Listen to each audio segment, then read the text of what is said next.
Good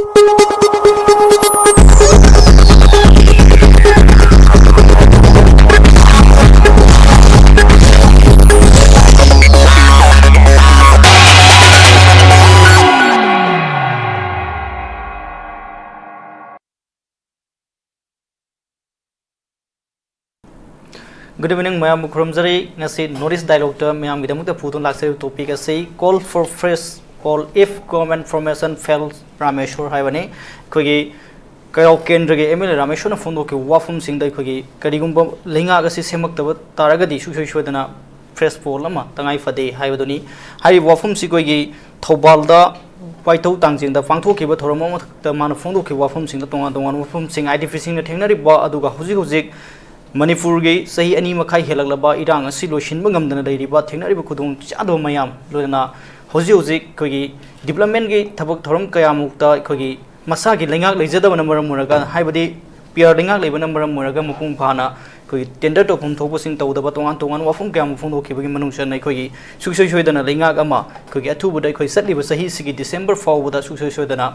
lengak ama central leadership na semak tragasu kogi Manipur ge speaker Manipur Legislative Assembly ge speaker wariba THOKCHOM tabatan singba linga ama sem nanam gidam governor da claim tawn haven sing tongan tongan wafum sing thamkheba tare ngasi thamjai topic si khana nam gidam tai khoi studio da ngasi election nore beriba miyam thoidok enu sakhang naraba panel sing miyam sakta koi tanja da lojage ahan madam miyam thoidok nu sakhang naraba oja khaidem mani former acting chairperson Manipur Human Rights Commission senior advocate Pamu Taram Noksari, Aduga, Lambi the Husi Lady Boy Kogi Nasi, Tormashi the Yobigada by Kogi Panelist Ani, Koyoza, OINAM NABAKISHORE, former CS, Duga, DTRIS, Uza, Aduga, Anishu, Kogi, Hum Subnation Bigada Boza, KSI SHANTA, spokesperson, CPIM, Mani, Uzab, Hum Nasigi. Tamjai topic sikana inabud saru yabigani do hoji hoji ko eta panelist ani lambi tadai to han musigi na khoi ngasi MLA Rameshwor fundo ke wafam aduga hoji ju Manipur dai film sigim mari dena MLA na hoji fundo le wafam sida kamai ni yengbe pawum thambi hoji le ba karau kendra gi ibungo MLA Rameshwor na narang function amada fundo ke haibeche kabarda kalide nariba Manipuri lon da hairagana Wakal manaba MLA sing punchinduna speaker bu leader oihanduna governor da lengak sem naba claim taunana pa sem saduna lei haiba within the month of November tengabada December haiba si akoina yengadabada sigi matter se khanrapada hojik che koi Manipur se kari phibam da leidi Since 3rd May 2023 dagin housing power chay ani makai helaba asida matamdagi state lengak na fail oibedagi aduga adugumba pick laba mairik na chauba mejaw mo olapado spark neglected burns the house kaya hawalapada intelligence failure ni na hai haraba Aziki tanga hungi edo baba makata na chonta handaba yaramba chonta halamdaba yaba pot adusu thingbang amgidraba kona na akoigi intelligence failure leire habisi hai haraba aduna adu machakil hawdaba digi marik pedigi maja hawigi pimda akoisi rakhre adu dagi hariba mamangi previous government che 9th of February 2025 ta masana toksa gare thabak tawang amdaba masung amandaba amasung tawang amandabagi constitutional provision gi matungina lebak sason tawang amdabadagi president rule tawre adu mokpu dissolution tawraga tawbudi nataba suspended animation MLA singdi lehelaga assembly di function tawhandaba government function tawhandraba Oidana Article 356 Makadala 13th of February degi Jiminsarna 9 February to Nonini Leraga 13 February 25 degi President Rulsi Taura suspended animation che Tataru me Hengadana Tatare Nipan Anisuba Tataruki Ta Ama Ani Changsel Aniohum. And Sigi Pibam Sida popular government si fail oibedagi karimta tawbangam dabadagi asigumba constitutional machinery che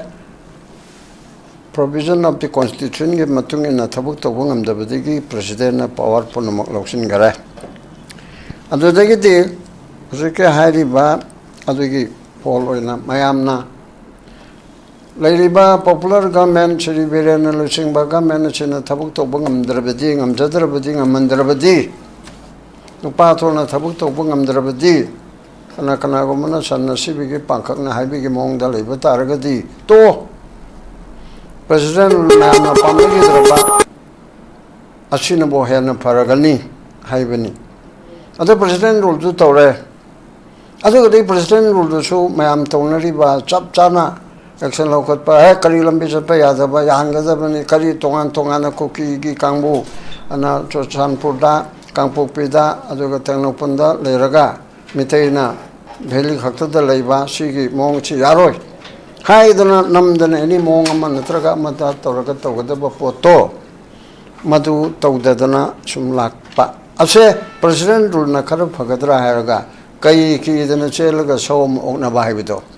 kai ge mong aduda masidi khoi bu chiklek chakadawre haidana kai ki duna chelerga muk saw mong leramdo adugi popular government asina kai oiraga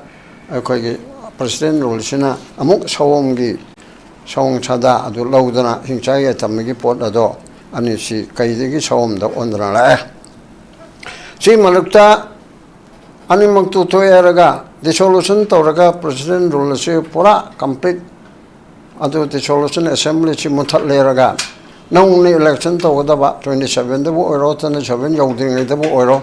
tawgada bu tawro haidana haiba adu su tawdaba mang na sulang tung na suter ha uro haibigi phibamda manipur gi praja la kunthra se ngawduna thamak panaba achigi pod achida sarkar semgada ba sembam thokpa akhona phana pamdrabasu pamabasu adugumba kano acha akhogi popular government se hena phaba government ama oiba ngamgadra ngamoidra haibuduna question oiraga president rule haibasidadi aikoi ga wakat pham leite aba mitopna haibati mayangna sason tawbani ramdas kauba amana ai mung manungi thabukpuna maksi mana tawbigi wana ba adugi mahutta ai icha phatraba oktabado aduna tawgadabado madu mitopna tawgadagi di icha phataba aduna tawbuna hena parane aba madi phu yai cheibe yai ade karino nang sibaude tawdire karino haidana koina law khongba cheibada khalidi taneba akoina pamba dumak yawne tawdiraga so khalidi masiri ai prajana haidi ai imai pana yaroi dawre na khalidi tawgone bako aduna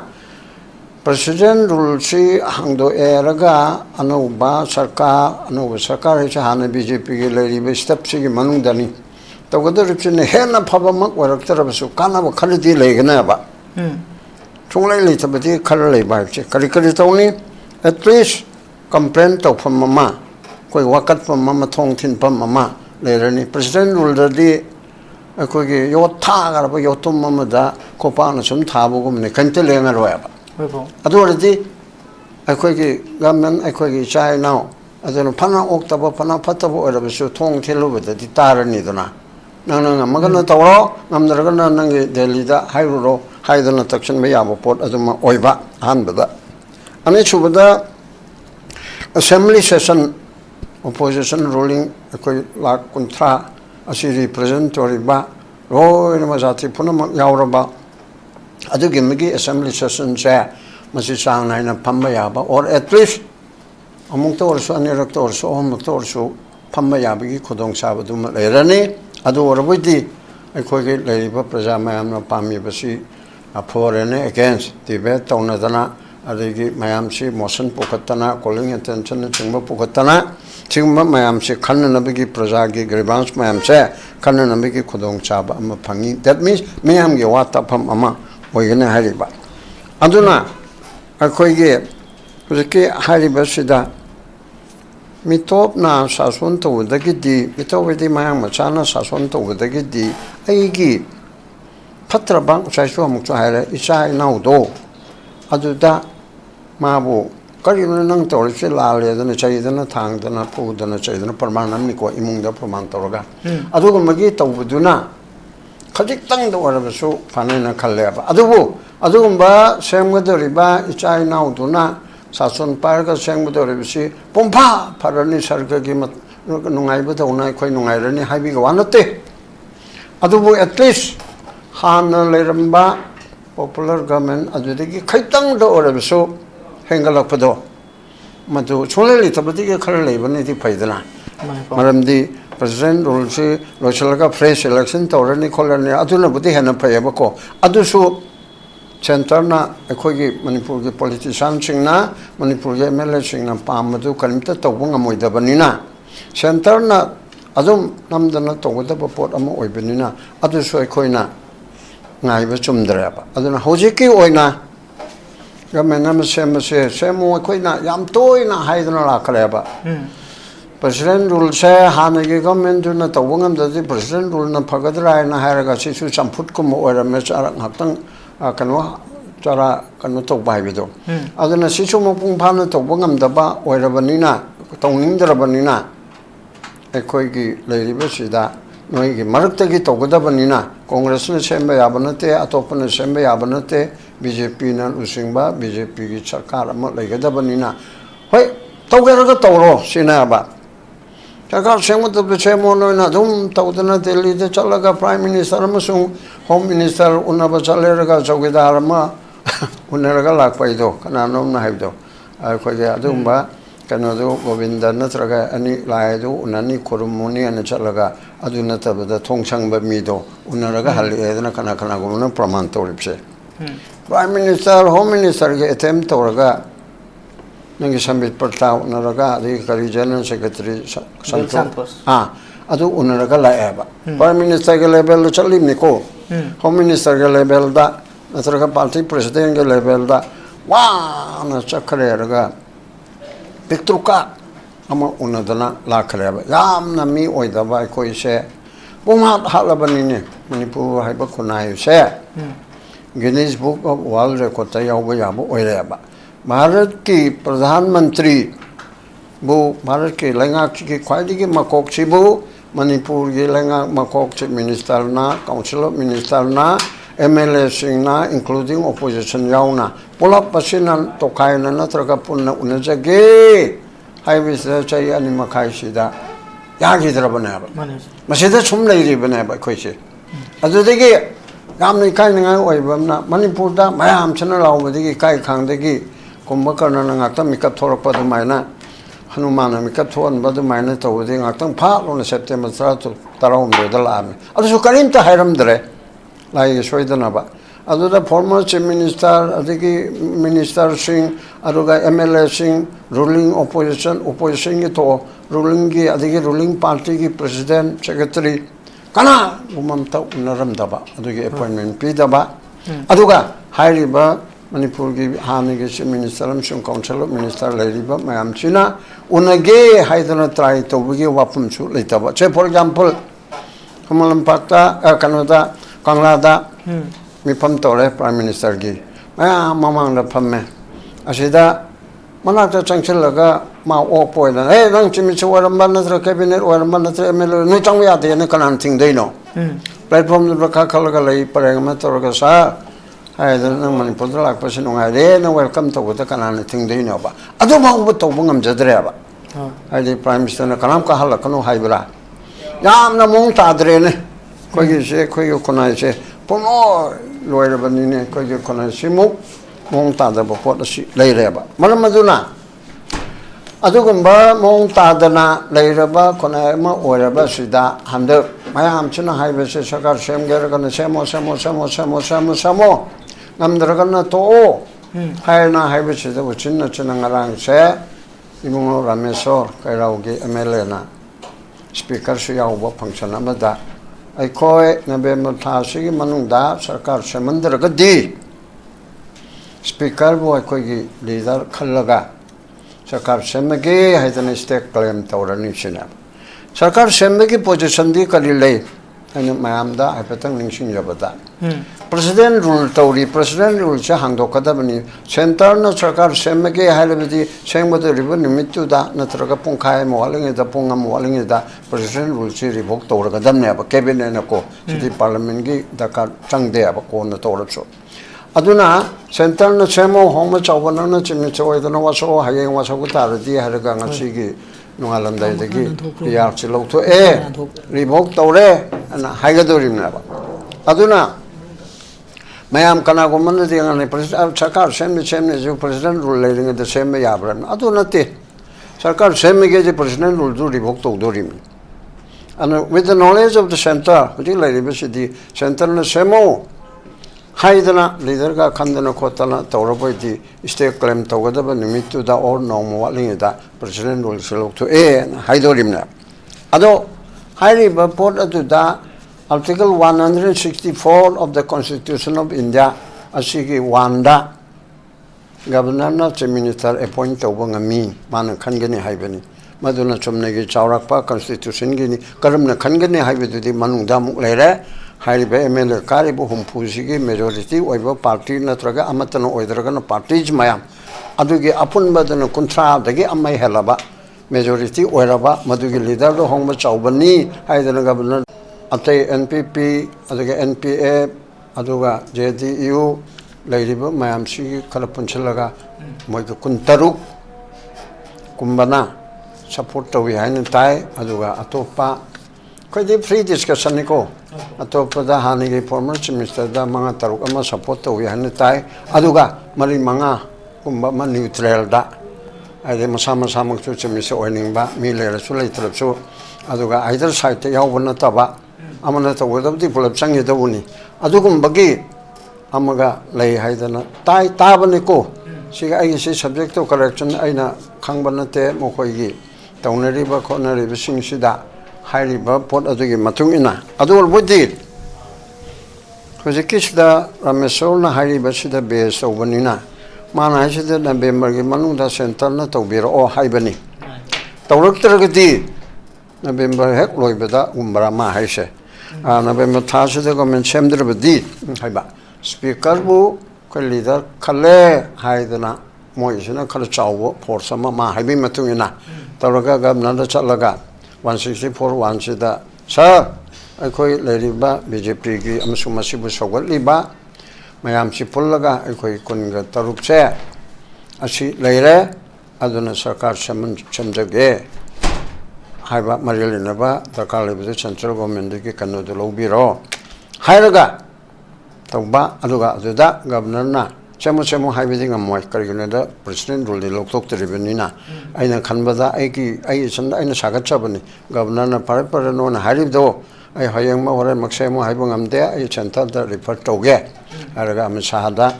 torga sa sum sumai tolmoy claim tole kamai to khot pa araga yaro haraga na dum to aduga yes torani manga trani araga ai torani ko harake kolake haibidu torga sengmadabana aduna anbara awida aina lochalapada aini bese adugumba semakadriba sarkar aduna hekta puna magasinongai halani haibedina tebako generally udi tawdoripse kegena yumbi oiba neba hoje mati chaptaba press tawraga u khanga daba jo khanga daba mali leba khanga daba potuna khara walibanina hoje lairiba stepchigi manungda khanba taragati hanadegi ti khatang phaba adugi mongam for the time being chay maga tha humari gum matang haredna si yeng thueraga moina phanam phaba thabuk tu tawrabordi kaja chanu kedoge BJP haibelite Congress haibelite regional haibelite apabu tawrdi mayam no yardi chen leibana taba mayam no yardi mu hanja chanu adu phatrabdi adu mangbagi mangjaba dum anungba mong tabadu khanba taredna aduna yengba bawudi fai matam khara koi sida mitop na anga sahari do ramdas na ai mu manung seba tong le be chal ko de gi phatke drabai cha do ado ain pu dana sei dana torga nang bo si tone na hai beduna pai aduna chem amagadi chem na bo na badu pai ngamdragadi mana hari do pora fresh election torse na congress to na hai ne timo jo hai redna sarkar sembiro idobole rabdi khoi wa su ka gera ka ro da fresh selection to hai che si chu yam phaja ba pot amana chman moi ji khoi gi ji dei riba lenga pai riba PR government sida miyam ga leina riba communication gap asi leitana bagi dama khoi gi PR si lauthok lo matung da miyam ga government ama tangai fadana leiba da ka lei haibduni pong tom bi siam noi ji aduga khoi gi ngasi gi dengchin beba ni su panelist on lei dengchin beba kai kun bazai ba ozan nabakishore UTR IS aduga former CS oza bu sultan nusari ga ngasigi thamjari bu topic asiga mari lena haiba tari khoi gi emle Rameshwor phone to khipa khoi gi huju manipur to thengnari ba khudong sa do myam asi khara dor ba su ko na bu damakta tangai fada ba miyam gi wakat pham lei ba adugum lenga miyam gi isana isagi lenga sa ba adugum ba lenga loan ama lei ba tangai fada ba do yeng la kan su ba thabuk sing si paikat pa aduga center leadership na paikat pirak tragadi su soi dana makoina claim tawraga December fawda miyam gi lenga am leina no hona gane wafum sing do ni hai batare hai wafum adu MLA na phone do ri wafum si di kamani yembe ya ko ge MLA yam le tie ta yam na hai ta ba constitution se kari no ji khang da ba aduna le hai ta ba MLA sing chu na ngang thok pa ta ngang thok ko matam se moi se lyric se kari ta hai te constitution khang de ain khang de government command sem gani ko ne se kari ta khang da yam lai buk thi bani manipura ngasai ki thika toramba kangbu singna sarkar paidamni na lai ki tam hogdre adana MLA waramina man ngang thorok puse mani wamangam te samna da bai tare ko ahambada ekoi hojik manipur se president rule lei ri ne ri ba president rule si lok thok ta na kamai tong na ekoi sarkar semdui noi sing moi a tha ji khang de ri ba aduga president rule se kai do boi thamgre no president rule thamagi order do da manipur da constitutional machinery se breakdown tawre sarkar se constitution gi piriba provisional gi makha indra madu indra leba ngak pa yadre hadna hai ba hogi ba February gi tarik 12 sida Bharat sarkar na marwana hojiki India gi cabinet na decision lawra matung da madu President of India na maduda ayaba piraga president rule thamgremani madu muksu muk parliament na masi approve tawre na laibne hariba ada aikoina hangada question di hojik leiriba manipur sida hairiba constitutional machinery breakdown tawgiba public order leitaba law and machinery gi fiom je kaiba madu hairiba situation do normal tarabra tadribra normal taraga di haiba president rule do revoke to bagi matam se yaure yare haibagi assessment do hana to boma darkar le hariba aduna aikoi ge sarkar government formation se lagdringa da ahamada article 356 of the Indian constitution gi makha da governor na report piba amasung governor taba te source ta gi bharat sarkar da leiba paw mayam do assess tor matang da manipur da situation se normal tare aduna president rule se revoke to bo yare haibagi adugum bagi situation do leiba ta bane hariba ada aikoi na hangada question di hojik leiba manipur gi situation se da aikoi normal tara bra popular government ama lakpa yaba president rule bo madu lokthok pa yabagi phibam leibra haibase ahan wada question je hangada bane hariba aigi oinadi aigi personal oiba reply di manipur da hojik se situation se normal tadri normal se khara makai kamna ba khona ba hana ba makai di to ego adubo aikoi ge displaced tawdra leiriba IDP sing internally displaced person sing relief camp da leiriba mi sing se kuki warso maite gi warso makoi ge hana gi yumda hanjillaga hana hingjeramba mong do makoi hingbagi adugi possibility do leiti hariba especially ekoi no ubada kuki jo community singidi makoi na separate administration si gi dabi se tobunina yaibu makoi na maitei jo hana kuki mai kari han churachandpur more natraga kangpokpi soda leirama mafam sida hanjilaktana ba tawgani even kuki jo community gi mi singna imphal da hanjilakpase हंजिलक्तनाबा मखोय होनानी हैबा मखोयना होनागदरिबसिदि कायनाबदा is a very simple logic हाइतारे अखोय जे फिजिकली तोंगान तोंगानसु लेरे इमोशनली सु खोय इंटीग्रेशन लेतरे अदुना अखोय द सेपरेट एडमिनिस्ट्रेशन पीबबसे लेरिबा ग्राउंड रियलिटी सिना जस्टिफाई तवे अदुना मखोय सोयदना हाइरकनी हरिबा अदुना असिगुम्बगी सिचुएशन लेरिङै मरक्सिदा पॉपुलर गवर्नमेंट लेरगा अखोय की सिचुएशन से इम्प्रूव तौबदा अखोय मतेंग पांगदरा नत्रगा पांगोइदरा इसिना सेकेंड क्वेश्चन ने हरिबा अखोयना सुं उबददी हौजिकी हारिबा क्राइसिस से सॉल्व तौबु मतमदा पॉपुलर गवर्नमेंट अमा लाकपना हेना मदुदा अकाइबो ओइनी हेदि कनोदा हौजिकी बोथ सेंटर अमसुं मसाइगी मणिपुर गवर्नमेंट नत्रगा सेंट्रल गवर्नमेंट मसिगी से प्रेसिडेंट रूल मनुंग सिदादी सेंटर ना दायित्व से लोइना लौरिबनी अदा हजे खोइन उबदा सेंटर ना अखोइगी सिचुएशन से नॉर्मल सिदा पोरकनाबा मखोइना यामना टाइम बाउंड मोंगा कंक्रीट ओइब एक्शन से खोइ लौवा कया उदे अखोइगी सि मणिपुर की कनो सिचुएशन से मणिपुर लेबम पीपल सिंग से मखोइना कया थोक्साबीदबगी मोंगसु ओइ करिगमा थोक्साबीरो मतारगदी मसे टाइम बाउंड ओइब मोंगदा नेगोशिएट तौदना मखोइना पामिबा दाबी सिंदु पीबा नत्रगा पी कनो पीरोइबो हारसु पीनिबो हारसु नत्रगा सम काइना कंप्रोमाइज की फॉर्मूला पुथोक्तरो खोतोका तौबगी मोंगसु तौदे मतमजे जुम हौगिनबा अदम मखोइना हौजिकी मणिपुर की प्रजा सिंगना रिलीफ केंद्र लेबा मी बोरसु नत्रगा साधारण ओइबा प्रजा सिंगना वारिबा सिंगी मतंग सिदा मखोइ कया मसिदा पुलिंग स्थिन थिंजिनदबगम तौई अदुना मसागी रामेश्वर ना हारिबा ए पॉपुलर गवर्नमेंट ओमा लेरगदी मणिपुर प्रजा सिंगी वाकअप हम लेनी हेरे सब पॉपुलर गवर्नमेंट ओमा लेरगा मणिपुर प्रजा की वाकअप हम लेबदुना हेना फबरा नत्रगा मणिपुर की क्राइसिस से लोसिनबने हेना फबरा हारिबा आई वाखलदि मणिपुर की प्रजा सिंगना वाकअप हम लेतबदो लेतद्र सुम लेसनो अदुगा मणिपुर की क्राइसिस से लोसिनबसे असिन हेना मरु ओय अदना मसिदा मसागी पावर हंग्री ओइबा एमएलए सिंग मसागी रामेश्वर गुम्बा मखोइना पावर पाइदना रूलिंग पार्टी दे यौंगबा अदुगुम्बा कंबुनी होजिकी मखोइ सरकार सेमगे तौरिसे अदा लाइबक थीबदी ngasi namu Rameshwar ngang hayeng namu ngarang namu kano namu ngangani sam kumar na gerong मखोइ के हौजिक लेबा बीजेपी के लेरिबा लेजिस्लेटिव पार्टी से यूनिटी सु लेते कनाना वांगांग वादना सकदोंजु खंगदे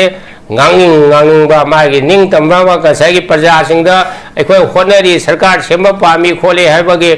मेसेजिंग अमा तौनबा मखोइ द पाउ अमा पीनबा अदुगी तौबो माली असिगुमै वाफम से यारगदी बीजेपी की स्टेट प्रेसिडेंट ओइबा माना हाइरगदी खतंग वेसु लेगदबनी साम कुमार नंगांबा रामेश्वर नंगांबदुरबो करी वे लेदोइनो नद्रगे कनोने लमलागे एमएलए इबोम जार ngangudo kari we leidurino harba kenumar thasar kan da koi ngasi si koi gi honorable koi gi han gi former cm nai batare bjp gi manung da koi punsinare yanada bam to leitre lenga ga thu to cm na gi koi cm sar leidai ba adu center leader sing lakani hai wafum sing asi gi siam gi yankai suba bante mataram koi gi sakhi gi pan thoram sing koi gi thamal sangde na pangthok pa thoram da koi permission hangbu wangi pawkum da phi gi bai tare hai wafum si da kamai ni yengbe koi mase mo hai lak ko se koi re da sarkar sem ne je haude ho ngang le da mo ngang wa si thaja ga da thaja roi dra sine ba ekoi na hoje ke sanjay na na kai la kaisa la e law da tumko na lak da sanjay na do kaisa na sa si he gum jani mase de tum pangai hajen be wa ne ri ba thabak na ut ka do ne ri ba hoje ke kari hani adage mi ma la ga henta kanano la ga do no लाकदो इदना हुजिके सरकार सेमनबो लाइब्रा नत्रगा situation जे assess तोगो लाइब्रा there are so many question marks असै एक सीएम ना हाई अदना मदु हेदो कोइ थाजा गदम नते मादि थंगै सेमगि एक सीएम हाइबि वानी एमएलए रामेश्वर ग मखो सेम स्टेटस ने हरिबा करि खेदा गया नत्रा मादि एमएलए होइबि वानी हरिबा अदै न हाइदि बीजेपी की एमएलए सिंग मखिदा अमना हाइबा अमना वा पंगाइ हाइनिंग बदा हाइबा एकता करि हाइरि मयामदा प्रजा करी है मित उफुल चाबी मोम तौरी है सरुपदे सरकार सेंबे वादे अखोई मणिपुर लेब क्राइसिस लोसलबियो हजू लेब मैतई का कुकी का लेब सिचुएशन से नॉर्मल ताहनबियो अखोगे मैतई सिंह हजिसे कनोगे कांगपोंग फाउद चप यादबदगी प्लेन की भाड़ा 13,30 यौरे हजे खरा गवर्नर ने इंटरव्यू तौबदे 13,000 हंथरे को अदुम मखोइना अदुम याहंदबसिबो अदुम येंग लेगद्राबा भारत सरकार सिनबो अदि गवर्नर ना मणिपुर की कांगलुप अमगे फ्री मूवमेंट दा मसिदा याहंदबा नोंगई पाइबा कांगबु खरा सम थिंग लेबसिबो अखोगे राइट सिबो मतपसिबो गवर्नर ना अमसुंग भारत सरकार न मसिदा यारिबसे मसी याम साथीना लाली मसी याफम थोकते अदुगा हजू अतोपा मा हारे करी call for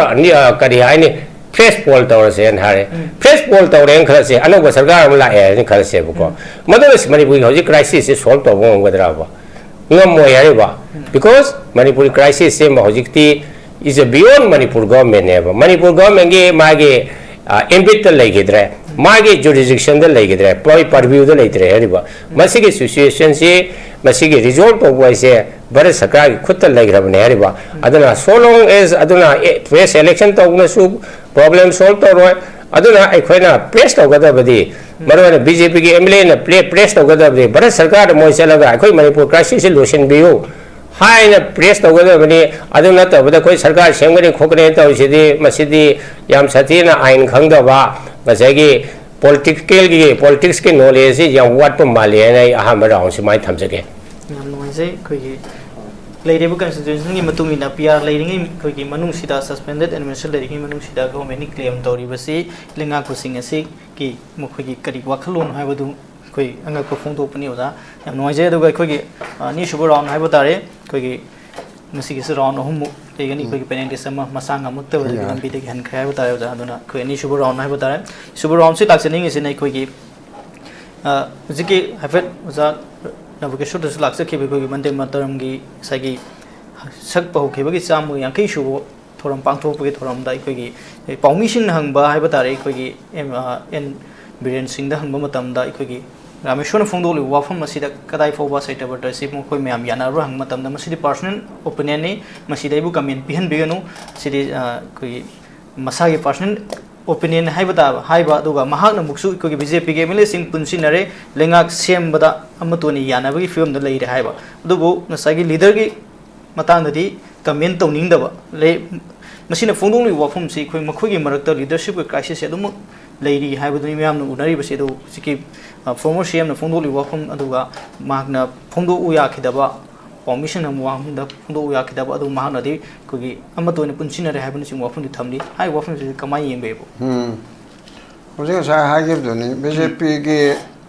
तवरिबा staff मायाम होजिकी legislature ओइलिबु सिंगचे मोंग तादबा ngakta ओइखराबा अदुददि हंजन हाइनरुबा कानदरे मी नतरेबा तवरिबु सिंगचे मोंग ताना एमएलए मो ओइबना करी तौगनी करी nganggani करी सकनी न ngangbसु हाइतबा सकपसु हाइतबा अदुगुम्बा पुलाप ओइरेबा अदु करी दि उपायले सिगी मनुंग सिदा अखोइना तौगदबदा अखोइना कई थेंगनरगा पीदना चलगा अमुक सोम थेंगनबा हाइबदुना लेबसिदा कई के सोम कनाना पे हाबी क्वेश्चन रि नतबा अदु चला कदरिमनाबा सेंटर ना प्रेसिडेंट रूल तौरगा मणिपुर के problem solve तौबिरबदी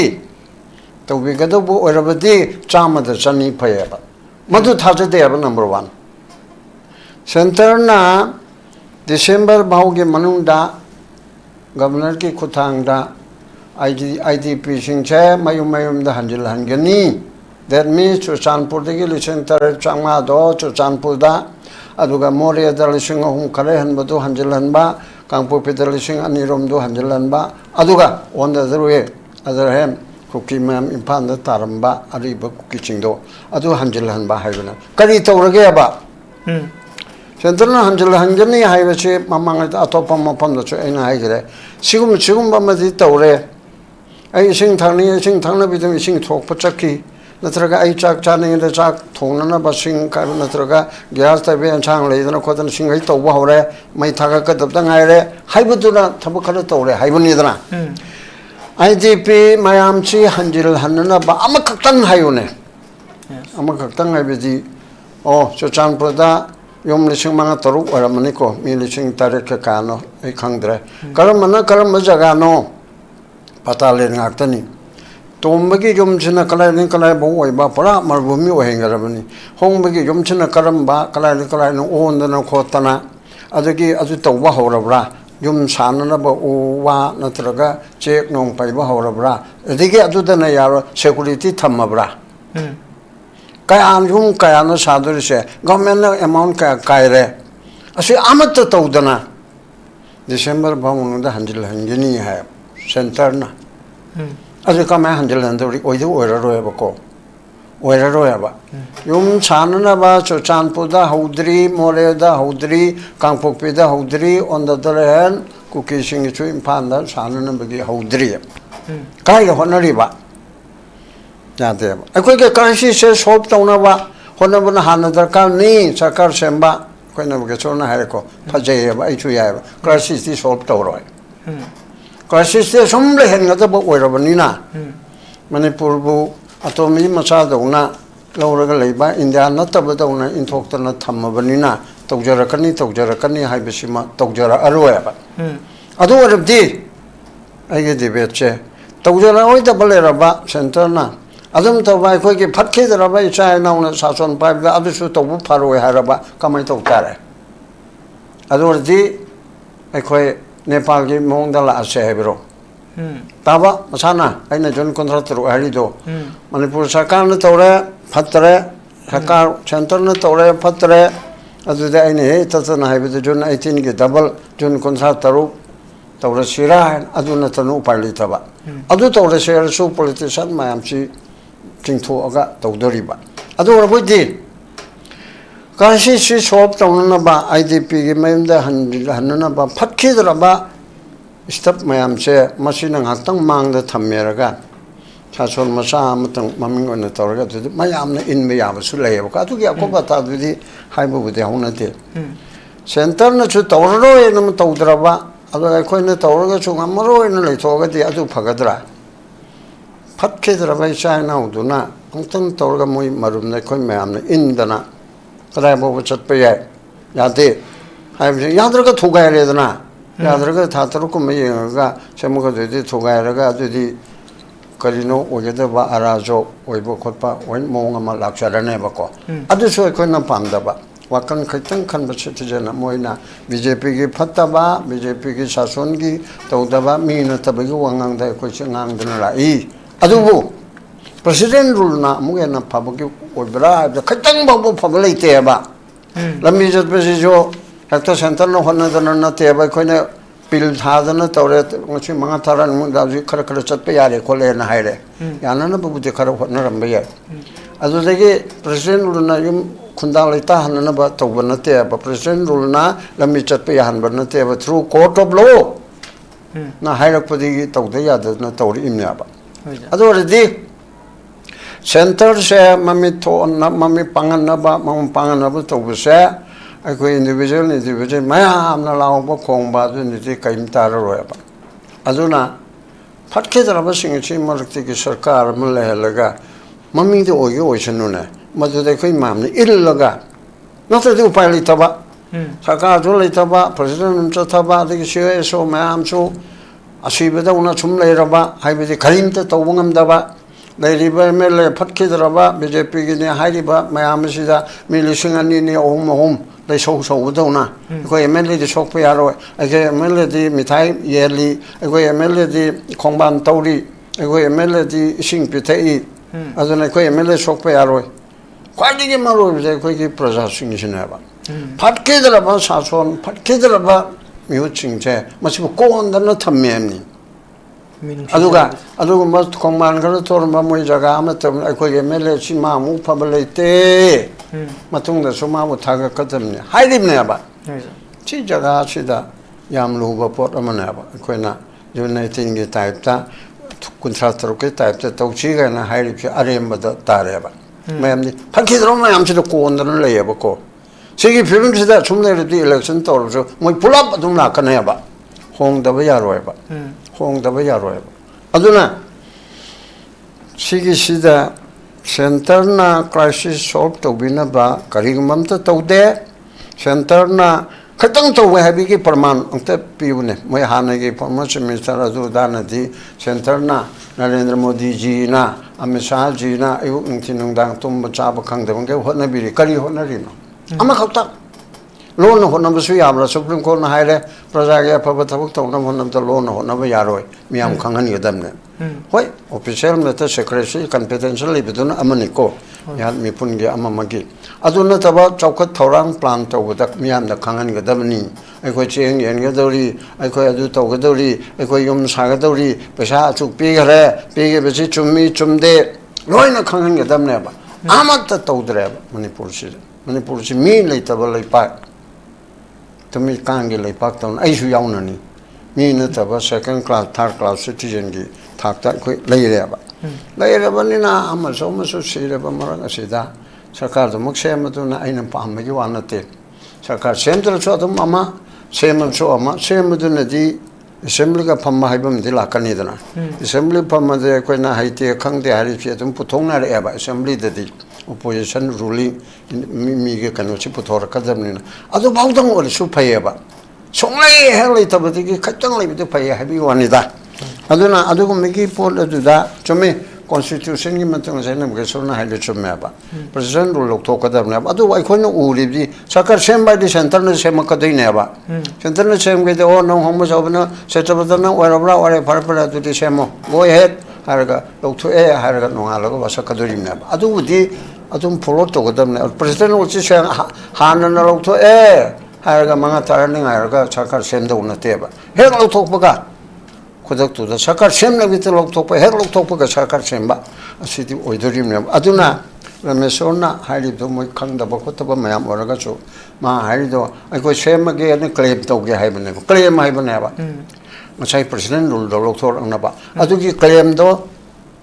ajoi bhala manipur ge honorable governor na center da maro no home da tam dorim ne ba phimum phatri ya hero har ga to oh yare yare har ga ore moi mani ni makusini loga moi de lai ponte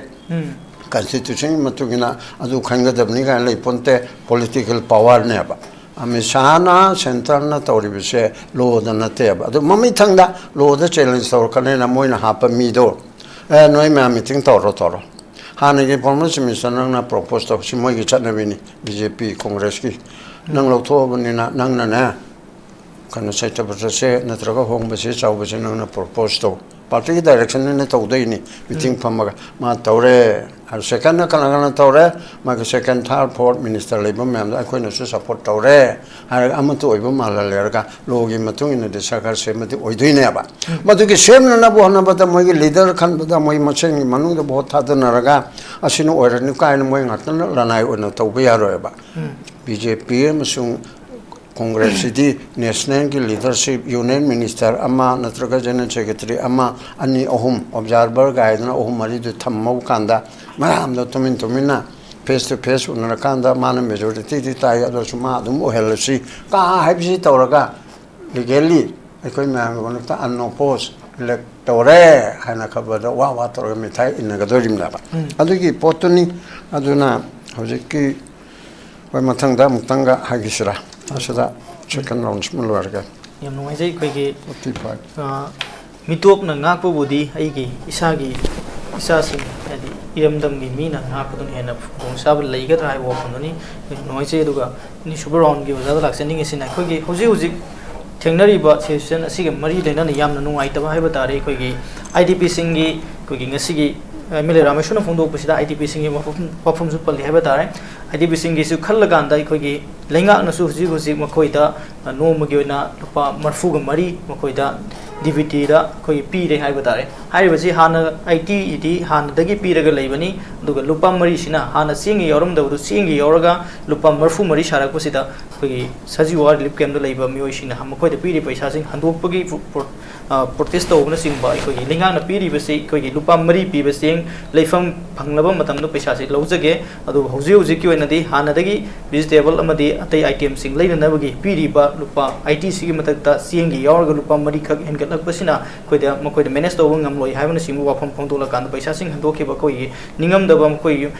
yum dhan jinjarage khoi paisa si pamjadre haibana sing wafam ton ton phongdo pulai haibata IDP sing se adugi matiga waba thengnare khoi gi masagi maran mathum supunu mangki ba aduga hoji hoji lingang na makoi di yeng bi yeng aduga IDP sing na phongdo tawra iba protest aduga ngasi gi MLA Rameshwor na su phongdo pasida su khoi gi IDP sing gi matang da makoi gi thengnare waba sing gi matang su yeng laga khoi gi athu bata lingak si lehem da tangai fate haibado ni mana phongdo khri basi hoji gi IDP sing na tawra iba siga MLA na phongdo lu si kamani yeng